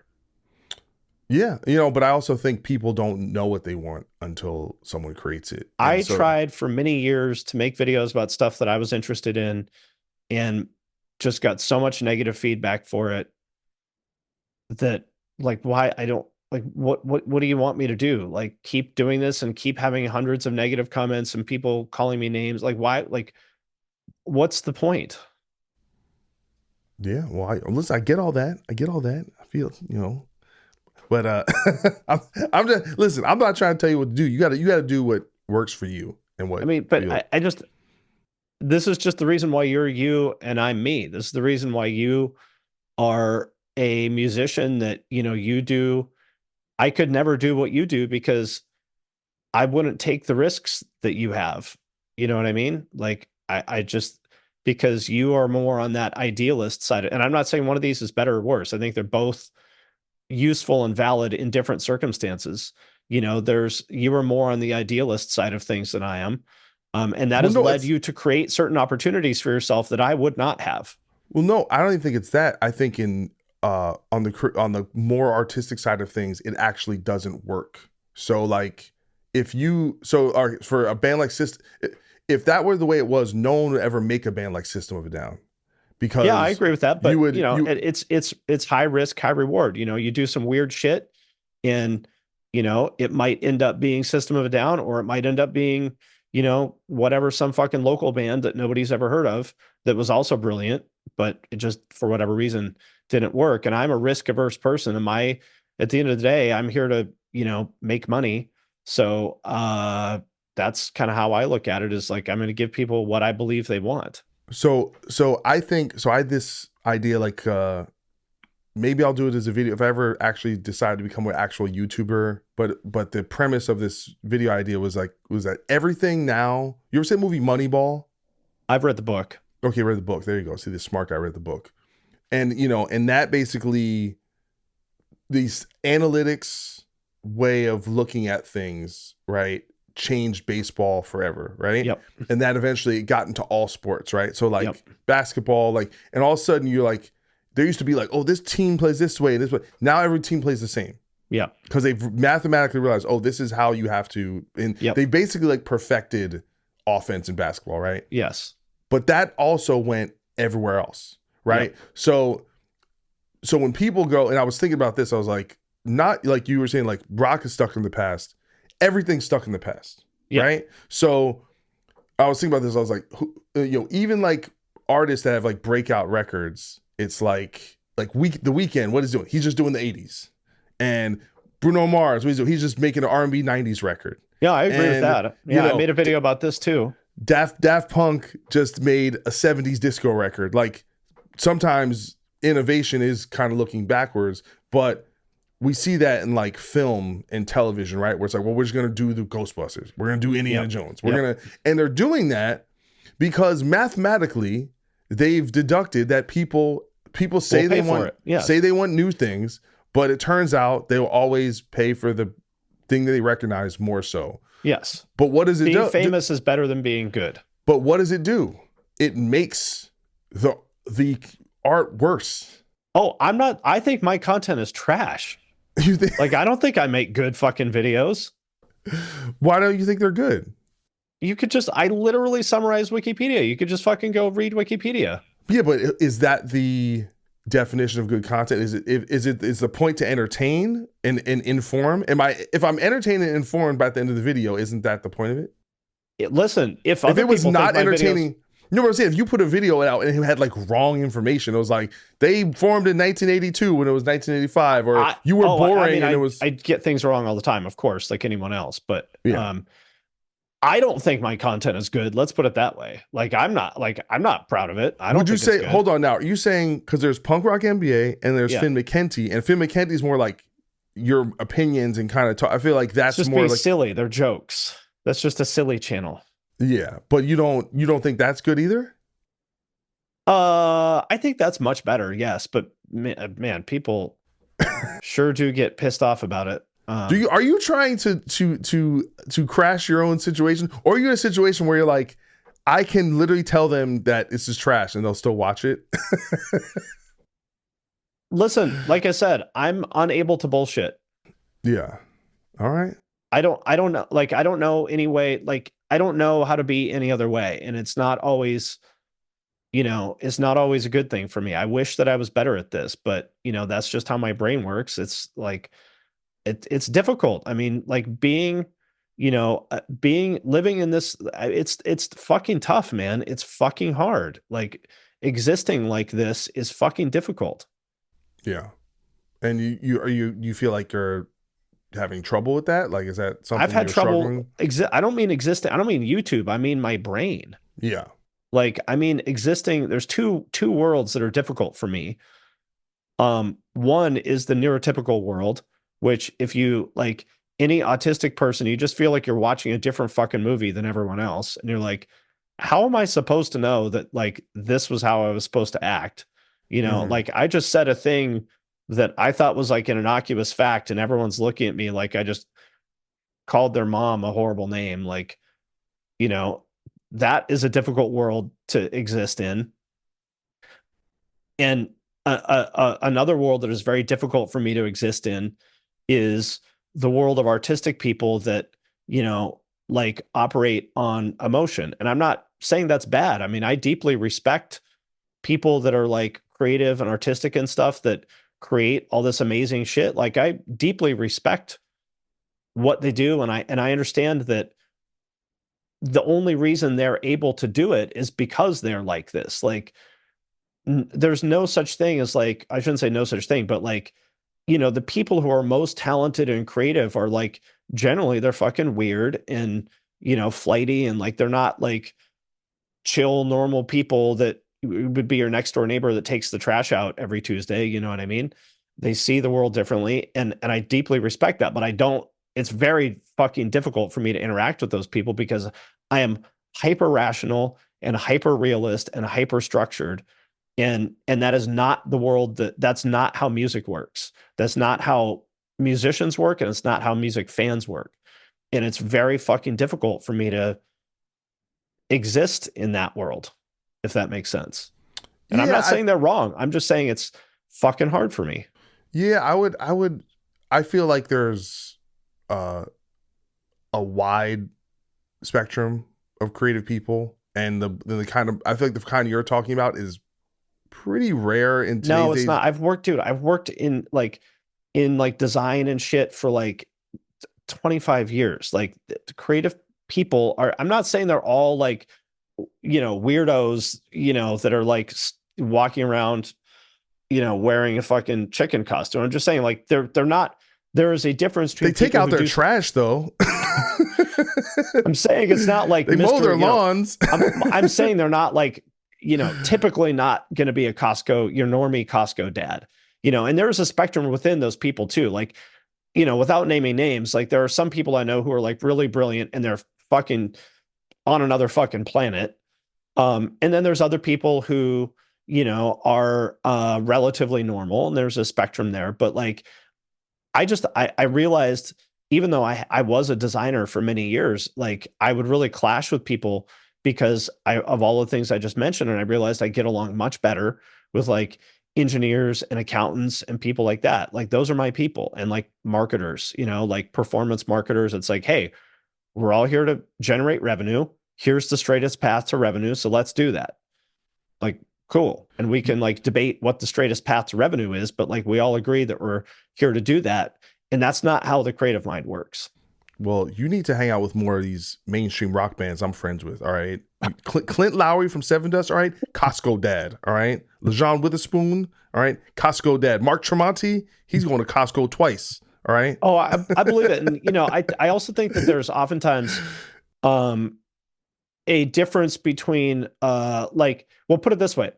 A lot of these very successful artists, um, which I would say all the people that you mentioned are that, like, if they were fuck ups, they wouldn't become successful artists, right? So like it's a little bit of, I think, survivorship bias is like part of the reason that they have had such long careers is because they're not total fucking flaky ass weirdos that sabotage their career. Sure, yeah, but I think it's also much more a prerequisite for any stability. I think the average, you know, you take any of these like kind of, you know, moderately successful bands that are coming up, and it's like people that are recording their own records and producing their own stuff and Yeah. managing their own band. They're really organized, and they're really like they're you know, I'll they give you know an it. example of what I'm talking about is somebody I know that we both know who manages a very successful band. This band did a contest where you would win, I think it was like one of 50 like autographed posters or something like that. And the guy who was supposed to autograph them, who was a great dude, just never did it because like he just couldn't, like they would remind him a million times and just, oh yeah, I'll do it. Okay, here they are. We put them on the table. Yeah, I'll do it in a minute. Just literally never did it because he just like can't, he just can't. Do you know what I mean? Yeah, I'm telling you, I think that's the rarity. Dude. I played in a million bands, seen a million stuff. A lot of the stuff going around, and I feel like listen. It's also possible that I'm totally wrong about all of this, and maybe my brain is the one. I don't know. Well, I just think, dude, I've literally been in proximity with the biggest bands in the genre of last few years, touring with them and hanging out with them. And the higher up the food chain you get, the harder they work, the more I believe that. The more on top of it they have to be, the more they're like working out more and eating healthy and not drink. Like it's, and because their schedule is more filled up, they have more responsibilities. And yes, are there space cadets across the board? Absolutely. Are there some wild people? Yes, but those people generally don't last. I just find it bizarre that like there are people who are product designers for a living that literally think that like literally have a problem with capitalism and like that they'll spend all their energy like in these, in their job, like complaining about the fact that the business prioritizes revenue. Like, what do you think we're here to do? Like, you're a product designer for Airbnb. What did you think your job was other than to perform activities that create economic value for the company that employs you? Well, there should be other values in terms of, making sure you're being ethical. They have and you're of creating course, a good product and taking care of people. Of course, you have to follow the law, but it is your literal fiduciary duty to create shareholder value as a public company. That is your literal job. Well, I mean, but we can question that a little bit. No, you can't. It is the law. I can. It's a law to think and talk. It is the law to create shareholder value. And now there's some debate there about like sort of what that constitutes. But like, no, that is the action. If it's a publicly held company, yes, it is like, that is everybody's job is to create shareholder value. Well, people matter too, But see, that's an example of like a false dichotomy. If this is the kind of thing that people say, and like that would be a false dichotomy. I don't think I ever made the contention that you said there's a single value. And that is ultimately now what's part of shareholder value. One part of that would be there's a line item on any company's balance sheet called goodwill, that has actual economic value. So yeah, I mean, we do need to make sure that people like us because that has economic value. Yeah. And I would say that system is immoral to create a one factor that only matters. In my opinion, that's immoral. But I didn't make the rules. I'm a realist. Well, I didn't make the rules. I'm just here to show up and get a paycheck. I hear that, but not everyone is. Exactly. That's what I'm saying. Yeah, a lot. And that matters. In terms of what we decide to do, how we exist in these environments. I'm so far on the realist end of things. And listen, I'm not saying that everyone should be like me or that my brain is great or something. It sucks. I wish my brain was totally different than how it is. Like if I could. I would give almost anything to have a different brain. Trust me. Well, I feel it, but almost like what you're saying though, like if you were a little morally dubious, you'd be like a heroin dealer because you would make the most money doing that, right? Like, or like run like a one of those Andrew Tate fucking webcam houses. You can. There's a lot more. I feel like if you just want to be like you have this analytical brain. How come you haven't just gone and done like a hedge fund thing and just go make like $29 billion? Because I didn't understand how business and money works until I was about 26 years old. Hey, it's never too late to get in the hedge fund game, right? No, I mean, it's always a question of like, what do I believe is my best move at this moment in time? Right. And but like I considered, for example, like I didn't understand. I had no idea how like PhD programs worked until I was like 29 when I was like almost done with college. I had a professor who was like, hey, have you considered he was like one of my marketing professors. And he was like, hey, have you considered like getting a PhD? And I was like, no, why? And he explained it to me. And I was like, well, fuck, if I would have known this 10 years ago, maybe I would have. That sounds pretty cool. But at that point I was like, I think that ship has sailed. But maybe in another life, I probably would have maybe enjoyed being, getting a PhD and being a marketing professor, but that ship has sailed. But you also like want to do something you enjoy, right? Like you wouldn't would you dig ditches all day if you made like 10 cents more per hour because it's 10 more cents money? an hour? No, but there's a number where I would say yes. Yeah, till that third, fourth, fifth week that back's giving out. Okay. I mean, there's a number where you would say yes too. No, wouldn't I'd dude, You wouldn't dig you ditches for $1 million a week? for maybe a couple weeks. But I've been Yeah, getting up, exactly. yeah, Me too. for a couple Me weeks. too. But it's in the realm. But you know what my goal was? I moved to LA, be able to get up every day and do what I want to do. What I like doing is solving challenging problems with people who are enjoyable to work with. Okay, but that's what I'm saying. Like it's a trade. It's not just the money. No, it's not at all. In fact, it's like that's not even like. I mean, if all I want to do is make money, there'd be other things I would do in life. Well, I know, But but you should be clear about that. You're mischaracterizing your goals here. well, with YouTube, that is my primary goal. Yes. And like, I want to build a personal brand for myself and I want to make money so that I can say, like, for example, right now, like I've been emphasizing a lot, I've been doing a lot of like personal brand consulting, like specifically helping people build a brand on YouTube. And being able to say, like, look, I have 700,000 subscribers and 120 million views on YouTube. I know my shit. So you should pay me to help you figure the shit out too. That's the reason why I'm doing it, to open doors in the future. And When the did kind of you people, start doing that? I've done it like on and off for years, but I like started pushing it heavily around like December. Yeah, Um, is it going well? yeah. I mean, I've probably worked with like 20 people or something so far this year. And these are people like I genuinely love hearing from all of them and talking to all of them. It's like, for example, one girl I'm working with now, she helps women find product design jobs. She worked at Silicon Valley for years and stuff and quit. And now she helps other people kind of follow in her footsteps. And it is like so pleasant and fun and intellectually stimulating to talk with her. There's another guy I'm working with who was a police detective, and then he got a PhD in cognitive psychology, and he basically helps companies do like user research using sort of the methodology that he learned as a detective. Super smart guy, like, and it's so fun and engaging talking to these people, and I love it.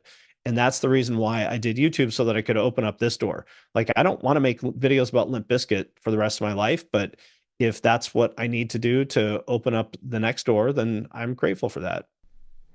Well, listen, I want you to be happy, all right? I want you to be feeling good. I feel like this YouTube channel's beating you down, man. I don't like that. For sure it is, but it's sometimes you gotta. I mean, have you ever been on a tour where you're like, man, this tour fucking sucks? Yeah, I mean, But did you quit? thought about it. I mean, I've never, Yeah. I've never. I'm not. But you finished the tour. Yeah, no, I'm a very like start what I finished kind of Yep. guy. You Even if finished I'm the tour. Yeah, absolutely. But I think I'm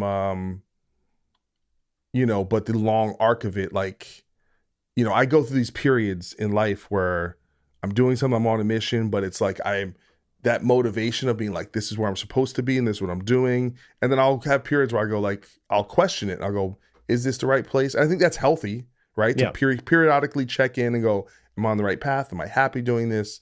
I'll tell you what I absolutely love more than anything is when I can help somebody else like crack a problem in their business that will change their life for the better. That is like the most gratifying thing to me. Like if someone was like, whatever, like, I'm struggling to get customers and I can't pay the rent and this sucks. And I'm stressed the fuck out, and I can help them find more customers, and now they can pay the rent and now they feel better about life. That is like incredibly gratifying to me. And that is what I want to focus my energy on. Like, I don't care about debating people over what the best Sum 41 album is. Like, that's not interesting or intellectually stimulating to me. I don't have a dog in that fight. If people like, it's not important to me. I want to help people achieve their goals. And I believe that if I do that, then there's lots of people who will pay me a lot of money to do that, because if I help them, then I've created value for them and we both win. So that's what I want to focus my energy on. Right Like on. expressing my opinions about music is not a priority to me. All right. Well, I brought you here to yell about music, and we did it some of the time. All right. We did it. We got a little of that done. We're in 2 hours in. I was going to do the third hour all on Sum 41, but I'm scrapping it. Listen, by the way, no disrespect to Sum 41. I genuinely do think they're a great band. They're sick as fuck. I'm just bringing them up as an example. Yeah, they're because whatever. I was probably thinking about them earlier today for some reason. No, it's all good. It's all good. Well, listen, man, I think it's a good place to wrap it up. I really appreciate you taking your time to be on the show. You know, like I said, I want to debate more about it. I think you're like, Doc, I'm not here to debate. All right. I don't want to get these motherfuckers off my back. I don't want to debate. Like, this is a pro tip for life is, in general, especially if you're autistic, just tell people what they want to hear. No, don't do that. Stop. I don't like this attitude. All right. This realism. I'm saying, I can't listen. I can't speak for what they call neurotypical people. That is an experience that unfortunately I will never have in life. But if you're autistic, you know, just tell people what they want to hear, and that will usually make them happy. And then why you gotta make other people happy? Fuck them. Fuck them other people. I wish it was. Make yourself happy. I wish it worked that way. I really do. I really do. But you know, you're oftentimes you're outnumbered, and you don't really have a choice but to play by their rules, you know? Gotcha. And not in the micro, not in the macro, you know, because I do believe in our ability to like chart our own course in life. But sometimes, you know, especially in business, lots of times, like, for example, the very common failure pattern for autistic people is in the belief that they are helping, they may point out a problem with something and may propose a solution to it. But if other people believe that thing is, if other people may perceive that as a personal attack, and so they'll get mad at you, even though you were just trying to help. Yeah. So it would have been better in that situation just to smile and nod. And when that person was saying like, oh, this thing's going well, you thought you were helping by saying, well, actually, there's a couple of problems. Here they are, and here's how we should fix them. You should just smile and nod and let that person believe that it's a success. I hear what you're saying. I think there's an art to that, and there's a time and a place. And sometimes it's also like you have to, you have to like not manipulate them, but you almost have to like Trojan horse sometimes, or like there's some people you have to like almost make them think it's their idea, or you. Yes, these things are very, very, very, very, very, very, very difficult for autistic people, because that's just like, I don't know. It's like playing a video game with your left hand. Like, gotcha. You can do it, but it's fucking hard. Yeah. So I'm just saying, like, sometimes it might be better, you know, don't like trying to help. I would say, oftentimes a bad idea.